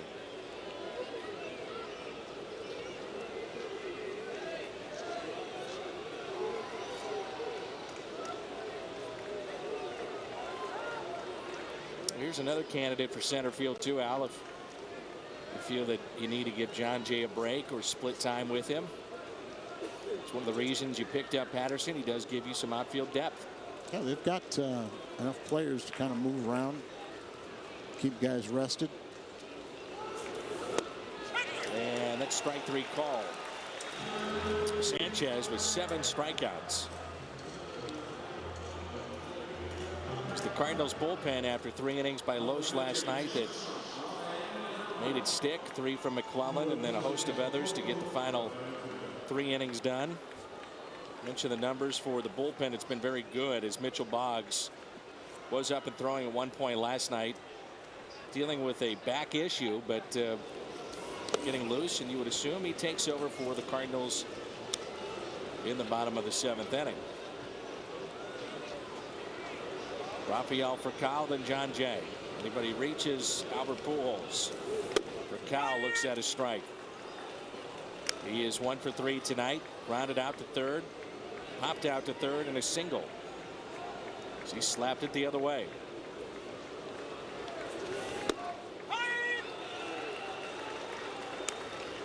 One ball and 2 strikes.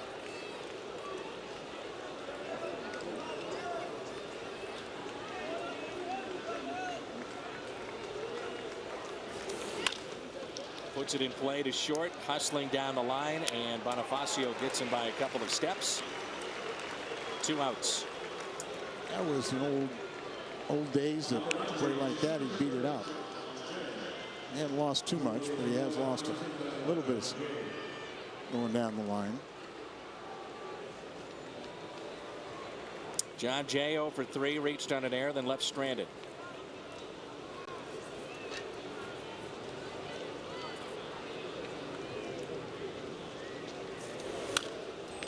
Good rip and fouls it back. Line for Westbrook, 6 innings, 6 hits, 2 runs, walked 3 and struck out 4. Over 100 pitches tonight.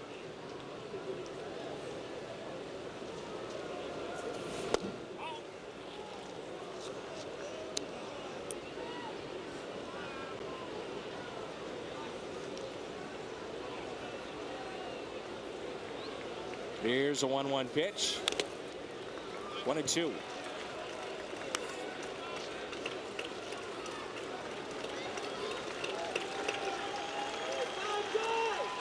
And starting to get into this again.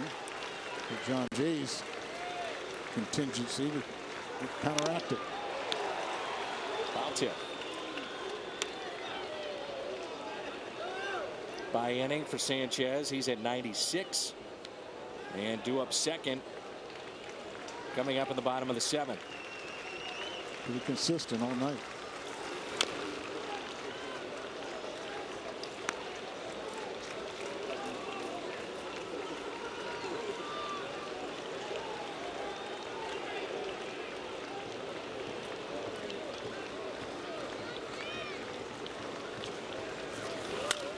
Jay hits it to the opposite way, but that should be caught, and it is.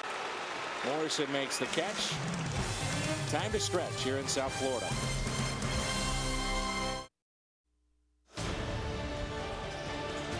Our world becomes their planet. Rise of the Planet Apes in theaters now. Mitchell Boggs takes over. 2-2 game, bottom of the 7th. Corey Patterson will stay in the game and play center field. Have not seen a lot of Mitchell, and it's our Chevy call to the pen. And Mitchell Boggs had a little lower back strain.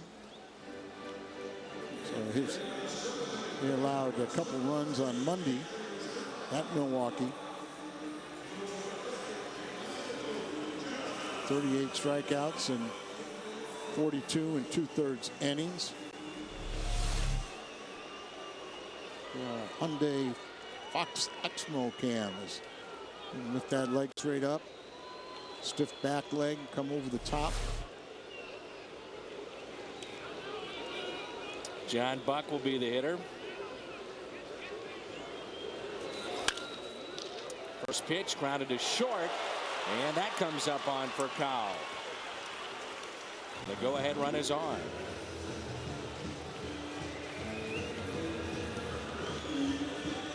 Milwaukee has jumped out now to a 6-1 lead over Houston.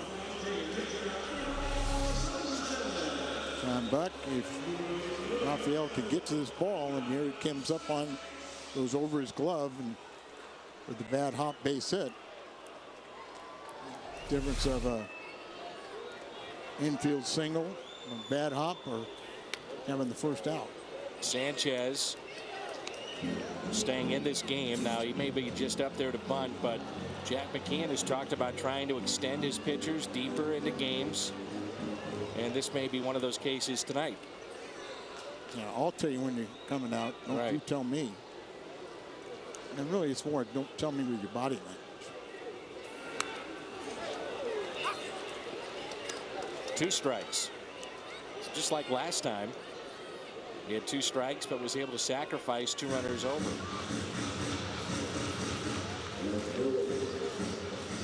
One thing the Cardinals have had has been great work out of the bullpen recently from Jason Mott. Boggs trying to follow suit.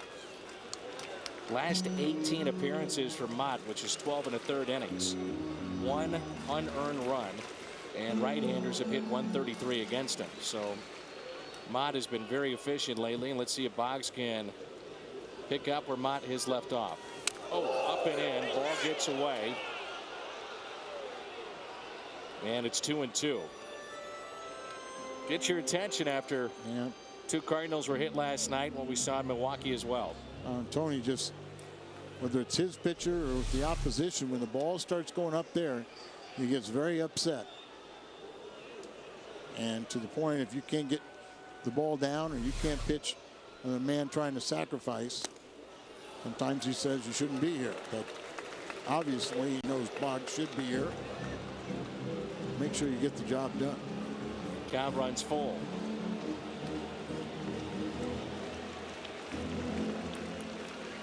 And that little lower back strain, you know, Boggs has missed a couple opportunities where he would have pitched and tuned it up. And the bunt rolls foul, so a strikeout for Mitchell Boggs.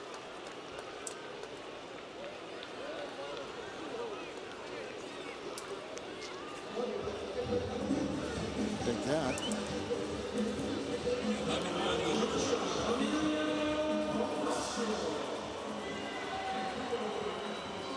None too pleased right there. No, old school, and you got to learn how to help yourself. Here's Bonifacio.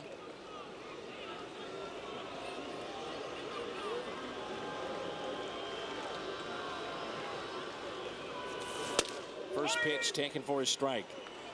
Bonifacio is grounded out to second. He is struck out and also grounded back to the pitcher. 0 for 3 tonight.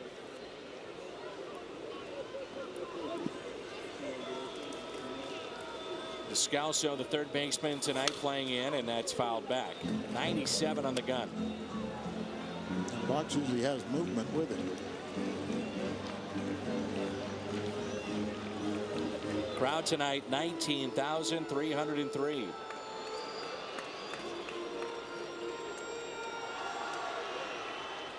Leadoff base hit by Buck. Strikeout of Sanchez. And an 0-2 pitch. This is outside. The guy that was really impressive last night, Lance Lynn, he struck out the side, and there's no fooling around or trying to deceive anybody. He just went right at everybody with fastballs. The 1-2 pitch.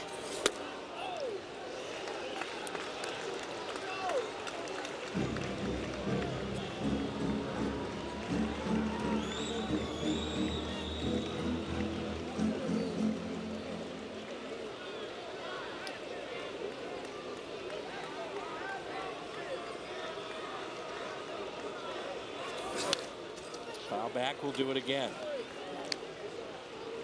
Pumping him in there. You can see effects of a stiff back. Layoff, if you can throw strikes, be a little bit overly strong. Benefit from it. Ouch. 86 miles an hour, and then he follows it off his front foot.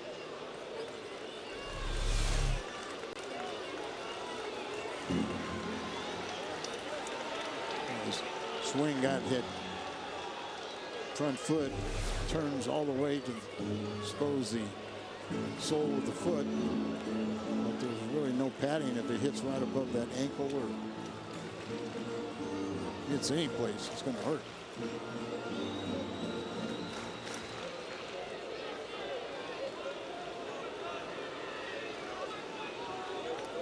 Here's a 2-2 pitch by Boggs. Slept foul.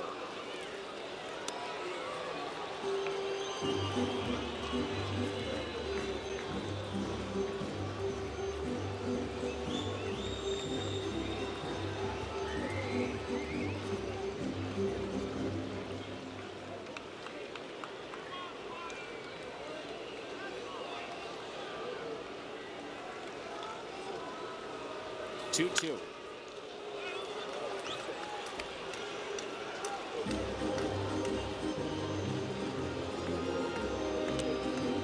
Kind of experiment and a little bit with change of speeds.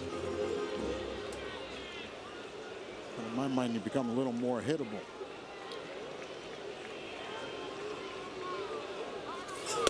And he struck him out. Couldn't pull the trigger on that fastball at 96. One thing about not having a crowd here, Al, you can hear these pitches hum up here. You can hear it. But just look at the ball, how much of movement on there. The sizzle of the baseball. I told Whitey one time, I said, I don't like that Dodger pitcher. He goes, no kidding. You know, a blind person to scout that one. Just listen for the sound. Who was it? So now it's their bullpen coach. I don't think of his name, but the Dodgers. There is Dobbs with 2 outs. Don't ask me the name because I can't remember it. I'll remember I can that. see it. I can see his face and the big body and everything else, but I can't think of his name. So 2 outs, and Dobbs has a run scored tonight. Here's a 1-0 pitch. Just foul.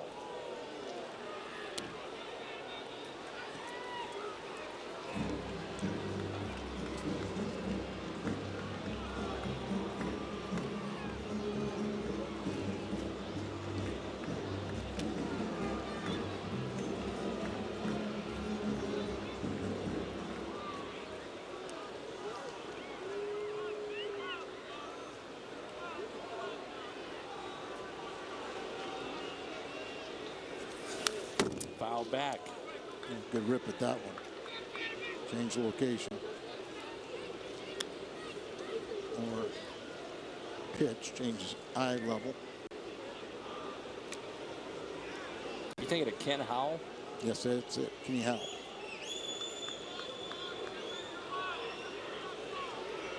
One and 2 the count.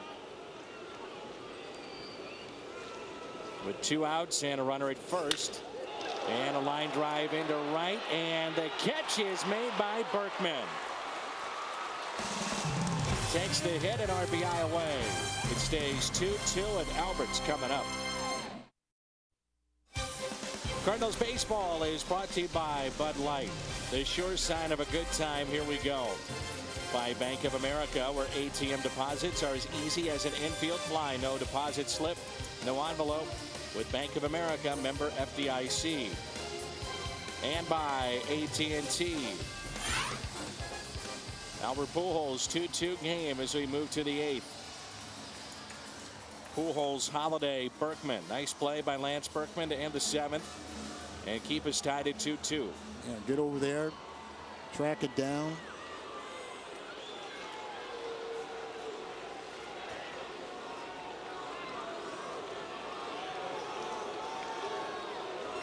Pujols is hitless tonight. He struck out, bounced into a double play, and also grounded out to third. The 0-1 pitch. Pujols hits it in the air to center field. This ball is off the wall, and Albert on his way to second base. That is one of the deepest parts of the ballpark. And Pujols, you can see, wondering if that was indeed a home run, but clearly it did not seem to leave the ballpark, hit off the wall, took that funny hop. And look at how he's out on his front foot, just makes this contact and ball just drives out there. And it's at the base of the wall, correct? Wasn't at the top. I mean, Midway, yeah. No question that was for a home run. Randy St. Clair out to visit. Holiday has already taken Sanchez deep an opposite field home run. Lefty and a righty getting loose in the bullpen for the Marlins.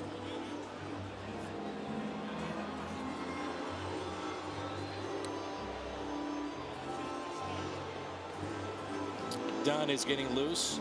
Mojica as well.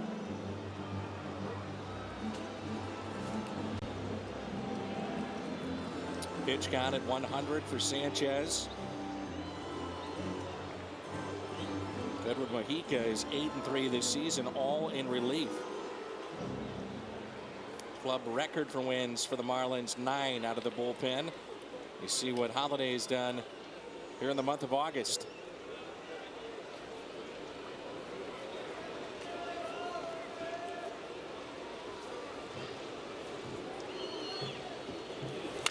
Holiday to the right side, productive out. Advancing on the play, Pujols to third. Obviously, you want to drive the man in, but he did the next best thing, as you said. Hit the ball to the right side, allow Albert to sneak on over to third, and more ways to score from third base than right from second and one out. It's playing the game the right way right there, Al. It's fun to see it. So here's Berkman. We have Schumacher on deck. And here's the situation again. Are you better served going with the lefty here for Berkman and keep him in for Schumacher as well? Talked about that last night. Turnaround Lance to the right side. They'll stay here with their starter Sanchez. Infield in. Berkman. Strike one. I think Berkman's the tougher out and turn around. Berkman has popped out to second. Tripled and scored in the fourth. And also struck out in the sixth.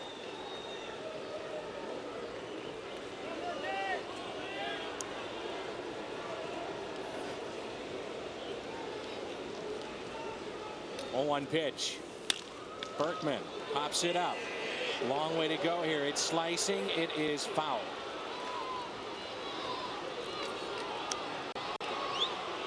Just go right back and tag up.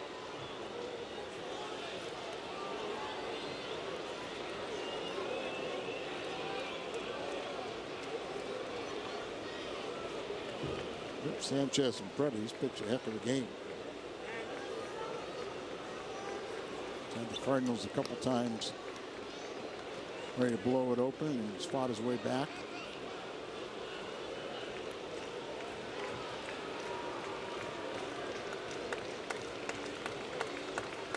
Here's the 0-2 pitch.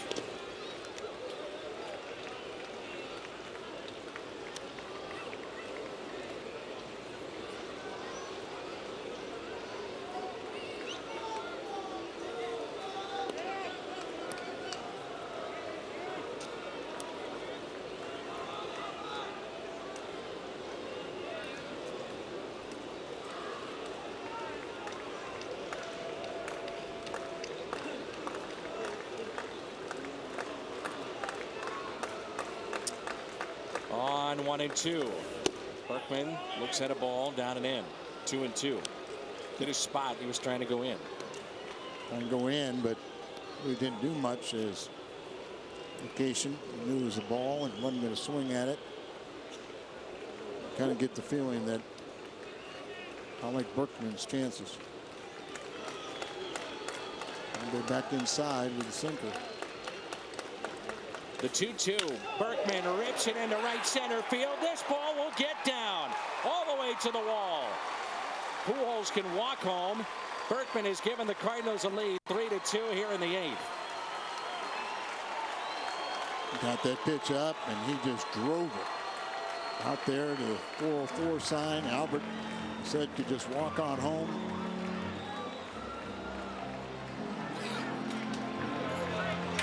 Jack McKeon staying with his starter to face Berkman. The move does not pay off. Berkman gets to him as he drives it into right center, picks up a double, and Lance also has a triple tonight and a run scored. Pujols scores the run to make it 3-2. Pitching change coming up. Chevy called to the pen, and the lefty Mike Dunn is into the ball game. 50th appearance. He came over from Atlanta with Omar Infante in exchange for Dan Uggla. back in mid-November. Those trades that are made between division rivals, Florida and Atlanta. First couple months, Ugla just couldn't do anything right. Looked like a one-sided deal, and now it's Ugla's starting to hit with power. It's starting to look better and better. Dunn was with the Yankees in 09. Last year with the Braves, 25 appearances. It's 2-0 with a 1.89 ERA. We'll get Schumacher here, and that's a big run at second base with one out. Berkman has given the Cardinals the lead 3-2. Really is big, and hopefully Schumacher be in a position where he can drive him in. He has driven in one run today.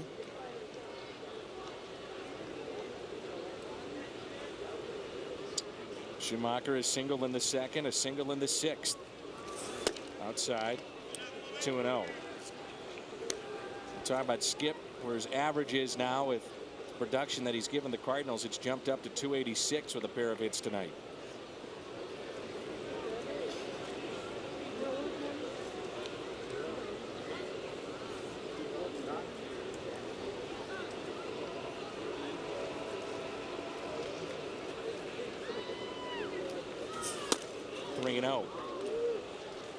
Mike Cameron left the ball game with a strain in his left hand. List him as day to day after he went 2 for 2, but now out of the game.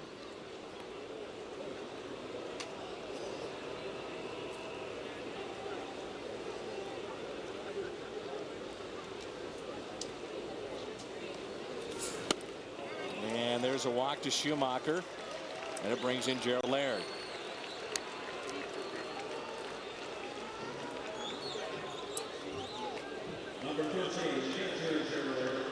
Jack McKeon has seen enough from the lefty. Going percentages. Dunn comes in, walks Schumacher, pitching change coming up. Edward Mujica, 49th appearance, the right-hander with an ERA that's under 3. We mentioned earlier that he has 8 wins out of the bullpen, which is one shy of Rob Nen, 97. He went 9-3. 8 wins, tied for the most on the Marlins pitching staff right now.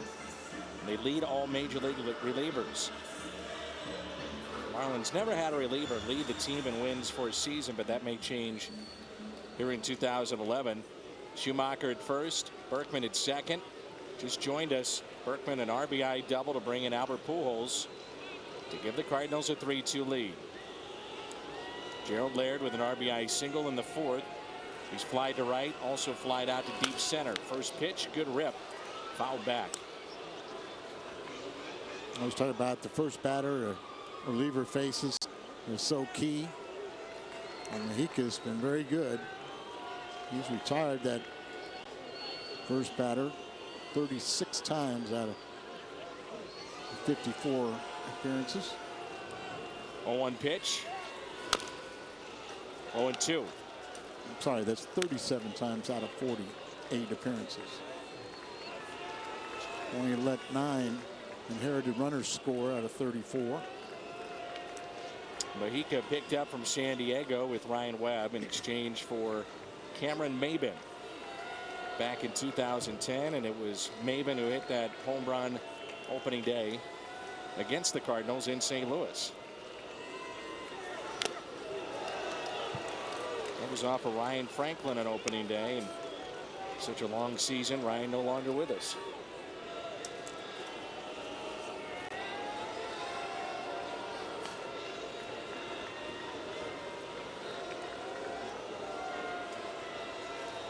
Runners at first and second. And the 0-2. 1 ball and 2 strikes on Laird. For Mujica, it started with Cleveland when he signed as a non-drafted free agent. Then acquired by San Diego, then acquired by the Marlins. 1-2 pitch. 2-2.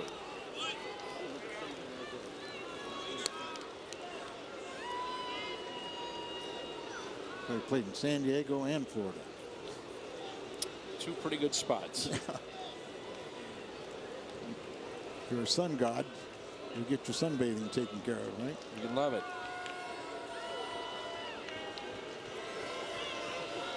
2-2 pitch to Laird.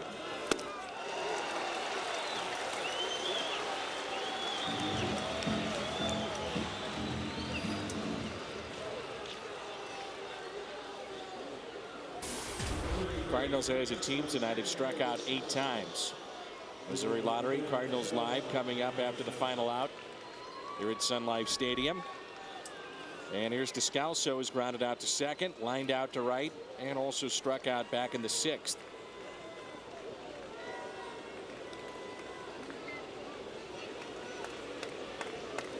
First and second with 2 outs. 1 home run this year as Descalso hit that dramatic fashion against the Marlins back in early May.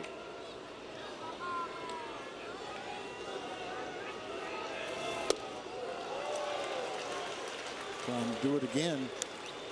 Mahika's left-handed batters to a 165 average with 3 home runs. Righties 238 with 2 home runs.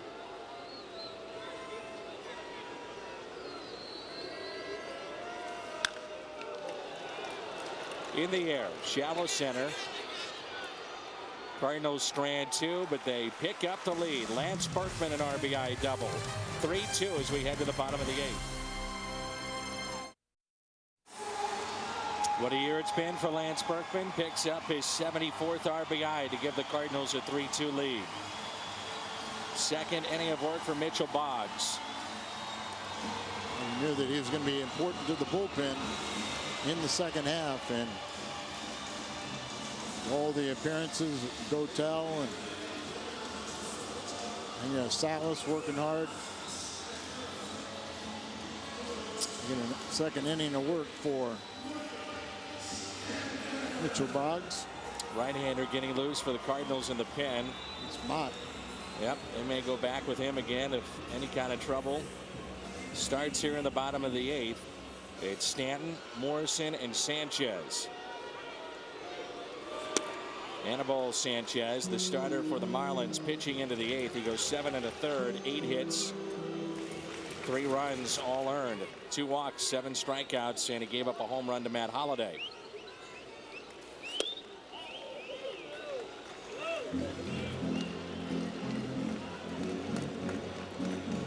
Two balls and no strikes. Stan with a single and an RBI triple tonight to go along with a steal. Got that swing. 2-1.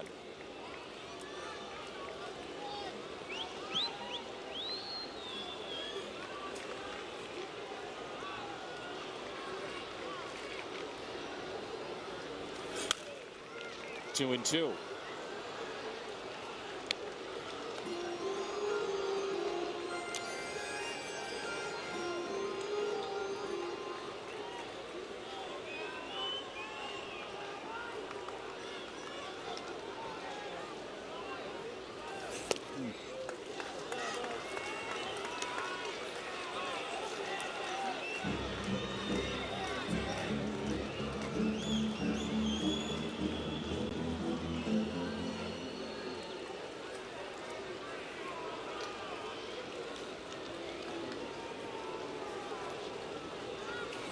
Three-two, hammered towards Pujols, off his glove, and a base hit for Stanton. It's a rocket off the glove of Albert Pujols.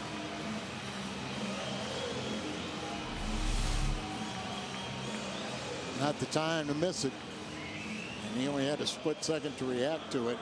As you said, that hit extremely hard, but puts the Cardinals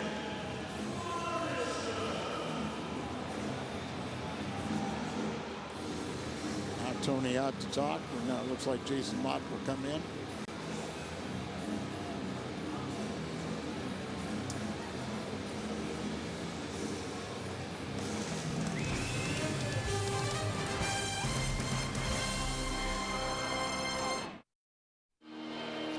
Jason Mott, last 18 appearances, 12 of the third innings, 1 unearned run. The right-hander's hitting 133 against him in that time.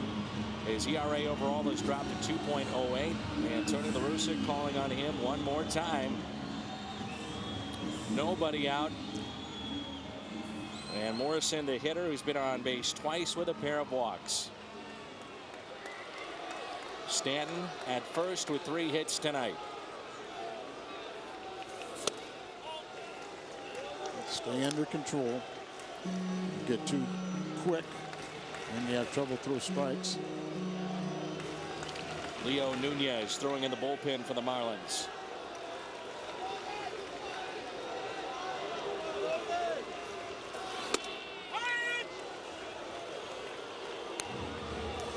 Pitch at 92. It looks to be a little cutter that he's worked on. Potentially, maybe a slider, but nothing at 92 mile an hour slider. Not quite sure about that. It just it might be going 2 and 5 fastballs. Just throw to first base.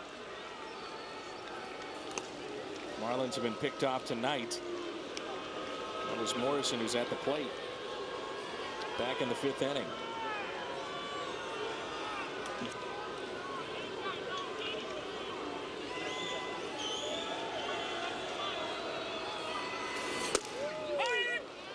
'98.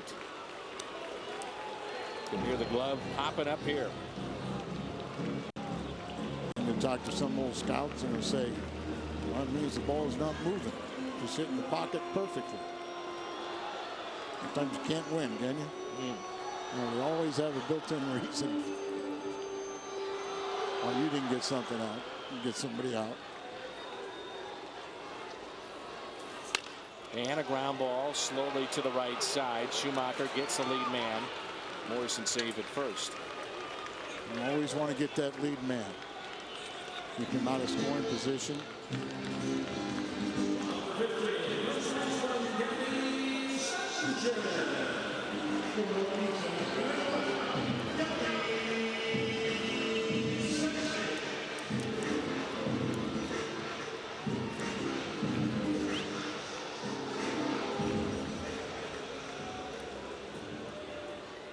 As the games have gone by over the last couple of years, a comfort level for Schumacher at second base. I think he's come back as I think it's as high as it's ever been right now playing second base.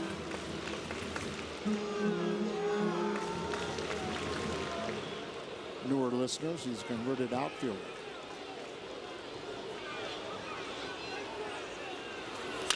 And a ground ball that is hit to short.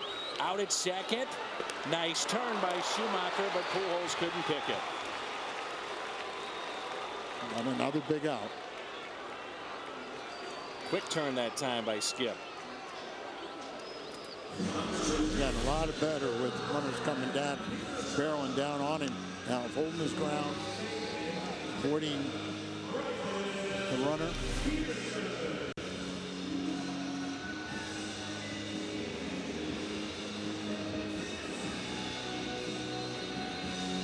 Peterson, second at bat. First time he grounded to second and then stayed in the game to play center field. 2 outs and a runner at first. Very short lead there. Mott has come in pumping strikes. That's what you like to see. Very aggressive in the strike zone. Pitch with the lead. As we know, he can get a little animated, get a little pumped up, heat it up, and throw a pitch that a hitter will, if he's not disciplined, will get himself out.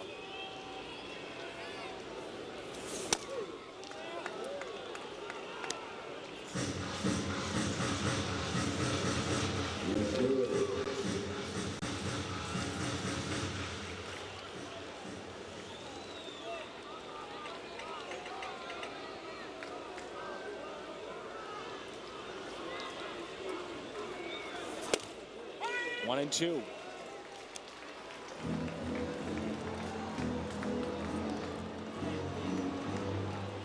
The Marlins down there in bullpen. down saying, how do you throw that hard?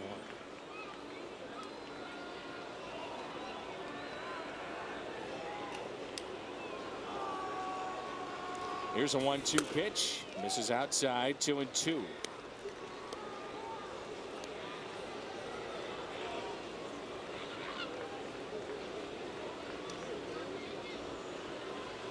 Get him out on this pitch here.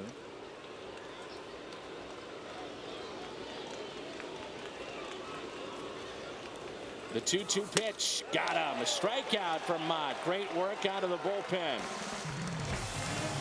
Sends us to the ninth.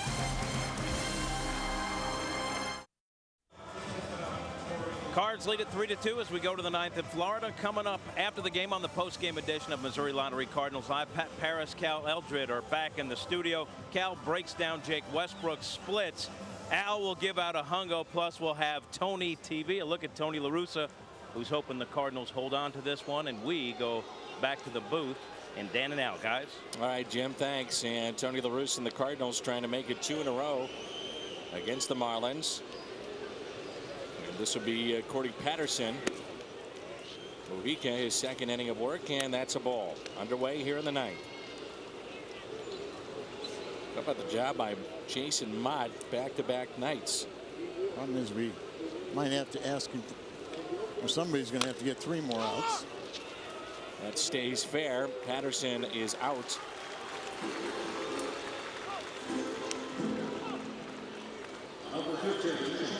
What Jason does after he finishes an inning and knows that he's still with the possibility to go back out there, he didn't know what to do with himself.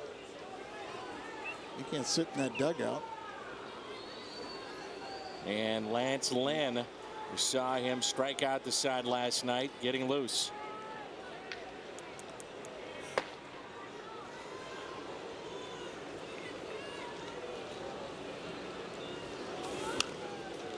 Again for Kyle, trying to just chop down on it, hit it the other way.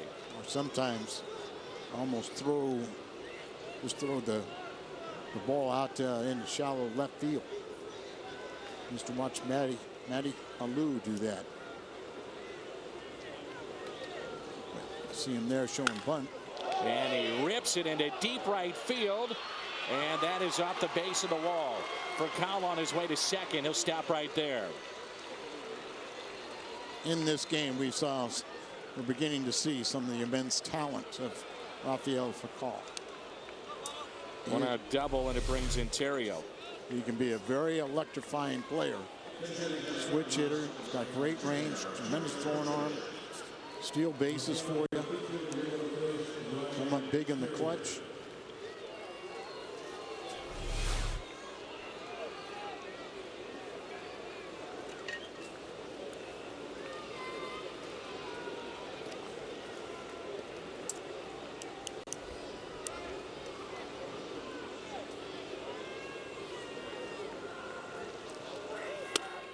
Up and in to Ryan Terrio. I haven't asked you this, but since the trade, I think Terrio's really stepped up as a leader and shown that, hey, you know, I understand. I know it's going to be diminished playing time for me, but I'm on board. And when you do call on me, I'll be ready. Definitely. Yeah, so I mean, he continues to impress me. I think the Cardinals realized that when they picked him up. They knew he'd be a good presence in the clubhouse. Now, I know one of the things that concerned the Cardinals a month and a half ago, when they talked about making deals, was they didn't want to disrupt certain guys. Sure. And he was one of them. You know, there's certain guys you treat with, you know, kit gloves, and other guys it's the old workman style. Yeah. You know, but it sure helps when he comes forward and makes statements like he has that, hey, no problem with me. I played with Fakal last season. I've known him, you know, and played against him when he's healthy. What a great talent he is, and I'm on board. Big run out there at second. Terrio pops it foul and out of play. Now, the key for Terrio after playing every day is trying to stay sharp. Sure. Not an easy thing to do. No, and Some guys can't do it. Once again, it's a mental phase that you go through, and some guys can block it out and just learn to be a more productive player. And other guys just fail. 2-2. Tapped foul. Terrio had 4 hits against the Cubs on Saturday. Really had a fine series at the plate against Chicago last weekend. On this road trip, he's 2 for 6. 1 point, he had a career best 20-game hitting streak this year. And trying to come through here in the top of the 9th. 2 balls, 2 strikes, 1 out, and a runner at second base. Shoots it into right center field. Furcal will tag up. Throwing to third, not in time, but there's your strong speed. Throw. Strong, accurate throw. Most guys would be out. But Oquendo's going to be very aggressive, wants Furcal to do the same. And now he's 90 feet away from giving us the lead again. This is where this Cardinal lineup can be so unforgiving at times on the opposition. You don't want to pitch to Pujols, you deal with Holiday. This is one of the main reasons the Cardinals wanted to re-sign Holiday a couple of years ago when they picked him up in 09 to give Pujols protection. 2 outs, first pitch to him.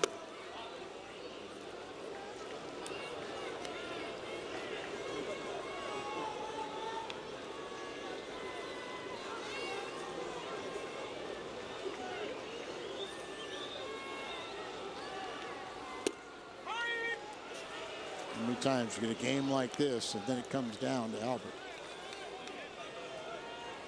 which nobody has ever had. Well, here you see 2 for 6, but nobody's been perfect against an opposition. But 1-1 inside to Pujols. I don't care what the numbers say. You always put him in this situation. And you understand what I'm saying too is, you know, you got Pujols here, you got Holiday, Berkman dealing with the big 3. 2 balls and 2 strikes. Everything, the intensity, everything picks up a little bit for this kind of matchup. Pujols doubled to lead off the 8th and has scored what could be the game-winning run on a double by Berkman. Pujols, broken bat, little flare into shallow right. That'll be caught. Furcal stranded at third. We head to the bottom of the 9th. St. Louis with the lead, 3-2.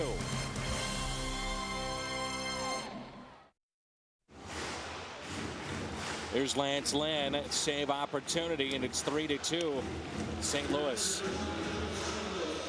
No Fernando Salas in this spot. We go with Lance Lynn, says Tony La Russa. We saw him as impressive as we've seen him yet. Last night, struck out the side. There's our good friend Mark Walsh. He's been with the Cardinals for so many years. And he runs the umpires room back home in St. Louis and helps us out day in and day out.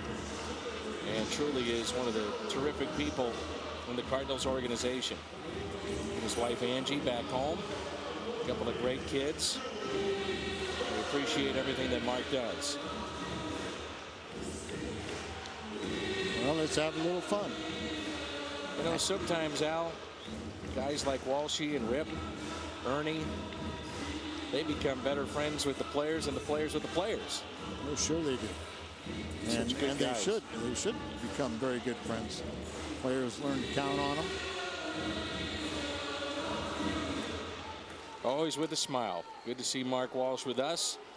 And here we go. Joe Thurston will lead it off for the Florida Marlins. Lynn. We noted last night it was fastball after fastball. Will that be the case tonight? Usually you ask a guy to play catch during batting practice. See if you're stiff or not. That's 94. It's 97 last night. Yeah, I was going to say, maybe down a little bit, but it'll get up there.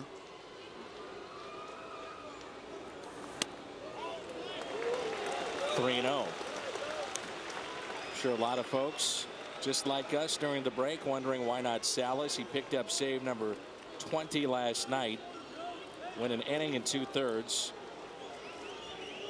And then 2 days prior to that, he went 2 innings against Milwaukee. So off limits tonight, we assume, and they get Lance Lynn, 3-1. And the Cardinals have been dying to watch him in a situation like this.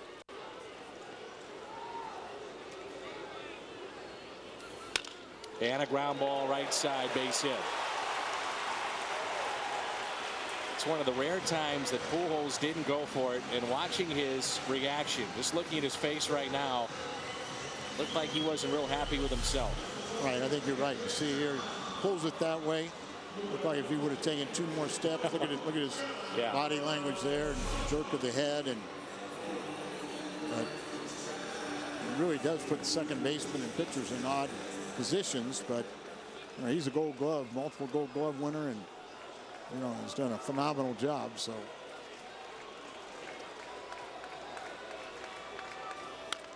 bunting here. Pujols only plays to go to first. Schumacher covering the bag in the tying run. Thurston in scoring position.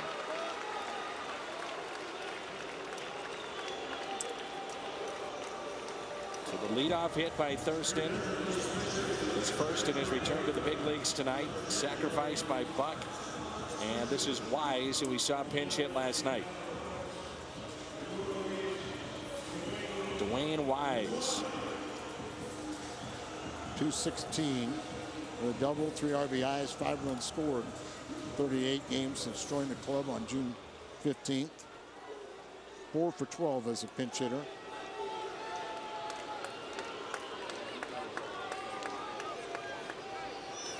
First pitch taken for a ball. Inside, 95 on the gun from Lynn.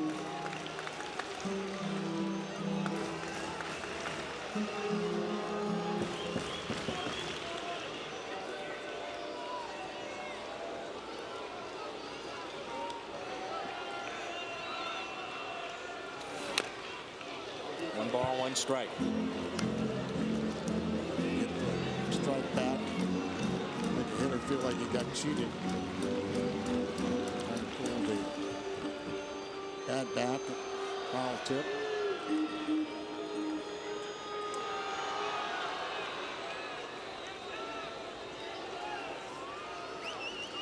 The 1-1 pitch from Lance Lynn.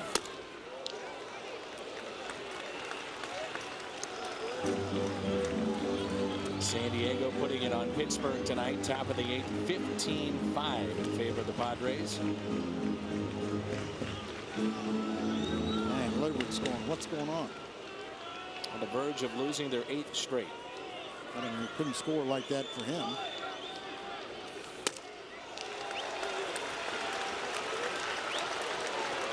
I know you don't agree with this, but many in baseball would.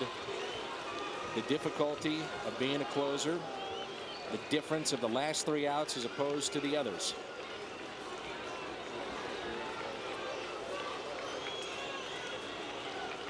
Don't put too much pressure on yourself. Walked him. Single, sacrifice, and a walk. And out to visit is Dave Duncan. But I think you would agree, Al, you were somewhat of an odd bird. Yeah, well, I was, but at some point, you know, the elite closers never had saved a game. Ideally, you'd like to have Lance Lynn coming out there fresh, like he was last night, and then you throw an inning in 2/3. You know how protective they are of players today. Just go out there and have fun. Now with the walk, you can look at it with a positive and say, well, you get a double play, but the problem is you've got the speed of Bonifacio that plays into that, and he'll be the hitter now. But you have to look at anything positive. You bet. You know, you bet. Hits a line drive and double them up, you're out of the game. Up and you're out of, you know, you win. Maybe he can't catch up to Lance Lynn. I remember last night he did have trouble with him. Thurston is the runner at second base. That's the tying run. Winning run at first. Bonifacio looks at a strike. Turn to our player of the game tonight while we have a moment. Matt Holliday, our Budweiser player of the game, 1 for 3 with a solo home run and a walk. A lot of pressure on the left side of the infield and on Holliday here. Bonifacio loves to slap it that way. And remember, in the previous at bat with Bonifacio, really an odd swing in on his hands. Let's see if Lynn goes there again. As you mentioned, he tried to chop down and then it turned into an uppercut. Yeah, it was just. And it was way late. That was the big part of it.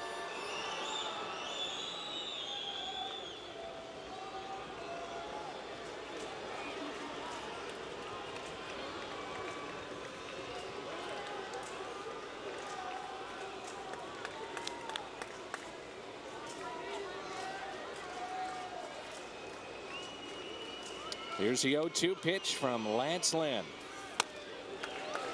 No activity in the Cardinals bullpen. This is all on Lynn.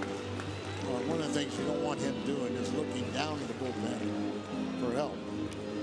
So it's all yours, kid. Go get him.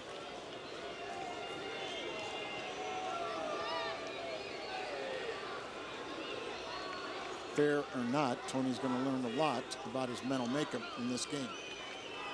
1-2 pitch and a swing and a miss. Strikeout from Lance Lynn, his first of the night. And the Marlins down to their final out. That ball just running away from him. Couldn't catch up to it.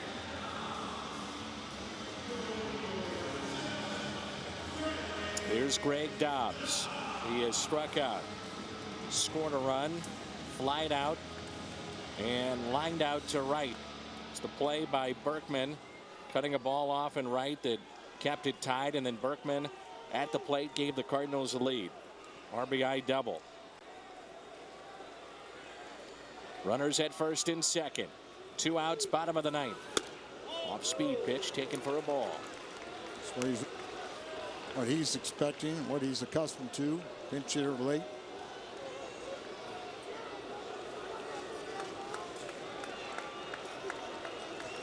One of the best pinch hitters in the game right now. Here's a 1-0 pitch to Dobbs. 2 balls, no strikes, and yet Stanton on deck. We've seen what he can do. He has 3 hits.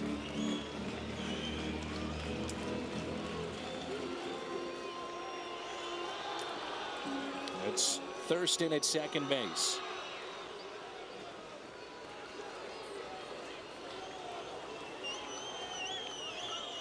The 2-0.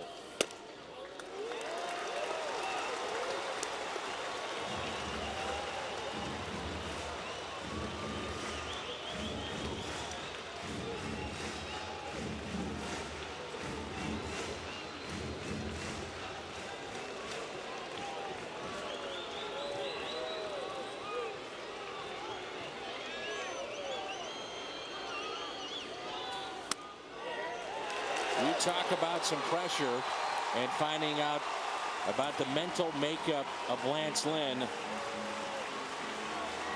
Here you go. Mike Stanton.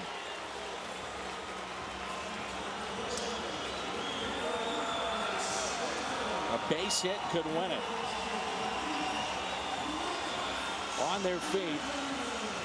Not many of them here, but they're making some noise. It's 3-2. Bases loaded. 2 outs. Bottom of the ninth. They're ready to go home.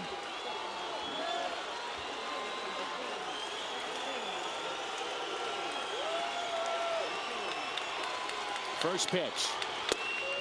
Strike 1. You might just see old-fashioned hard ball here like we saw last night. To be honest, you hope that. You know, you don't want to get beat on your second best pitch.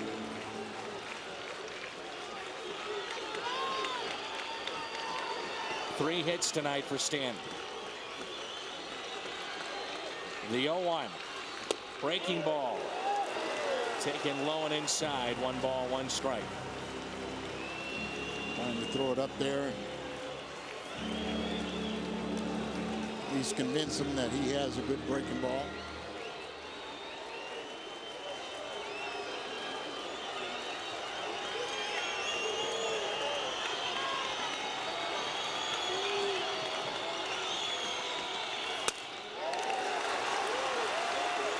Inning started with a base hit by Thurston.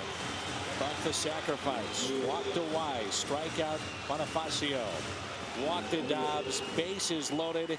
2 balls, 1 strike on Stanton.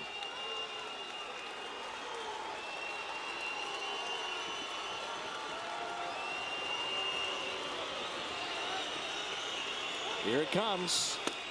2-2.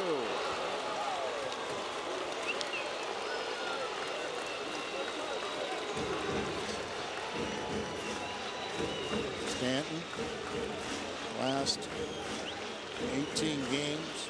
Here you see 2 outs, runners in scoring position. Very human. 229. Last 18 games.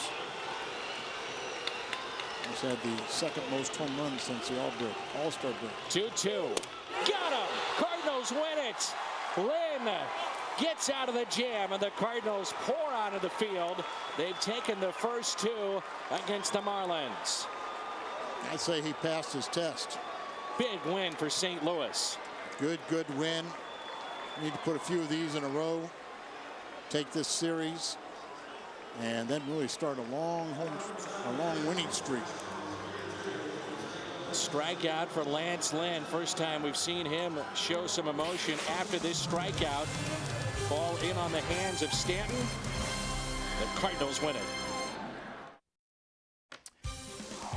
No problem. It's a Cardinal victory over the Marlins. Cal Elder and I set to break it all down on Missouri Lottery Cardinals Live. Yeah, it was a struggle, but a struggle well worth the wait. It was close ball game. We saw hitting at the right time. Not a lot of great hitting with runners in scoring position, but just enough, and some great bullpen work. Certainly was. The bullpen's turning out to be the story right now for the Cardinals. More from Cal coming up. Plus, the Redbirds trying to suffocate the Fish for the 2nd straight night, and they're able to do it and make it 2 in a row. Plus, Jake Westbrook on the hill trying to go deep. We'll tell you how he was able to do that, and we'll take you back to the beaches in South Florida player reaction, the popular Tony TV, plus someone's got a hot date with a Hungo Award. It's the anniversary of the first Little Orphan Annie cartoon, Cal. Leaping lizards. Missouri Lottery Cardinals Live is coming up next. Nicely done. Thank you.